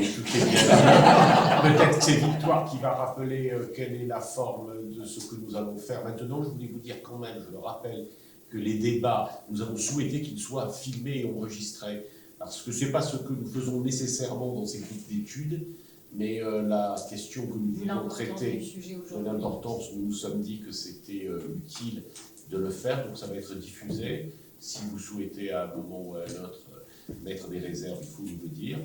Et deuxièmement, évidemment, il y aura un compte-rendu dont nous allons nous servir, détaillé. Je remercie en particulier Charlotte qui a beaucoup travaillé et Victoire, évidemment, pour cette séance que vous avez faite grâce à Michel et à vous, et qui était vraiment bien utile. Juste avant les fêtes. Notre dernière séance de notre deuxième édition Episcom de cette année. Et on espère continuer en 2024. J'ai l'impression que le sujet, à mon avis, encore une fois, on n'a pas épuisé malheureusement. Voilà, nous remercions donc à la fin de cette année toutes celles et ceux qui nous accompagnent. Et bonne vie à UC2M. Merci à vous. Merci à vous. Et merci à celles qui étaient en lien avec nous à distance.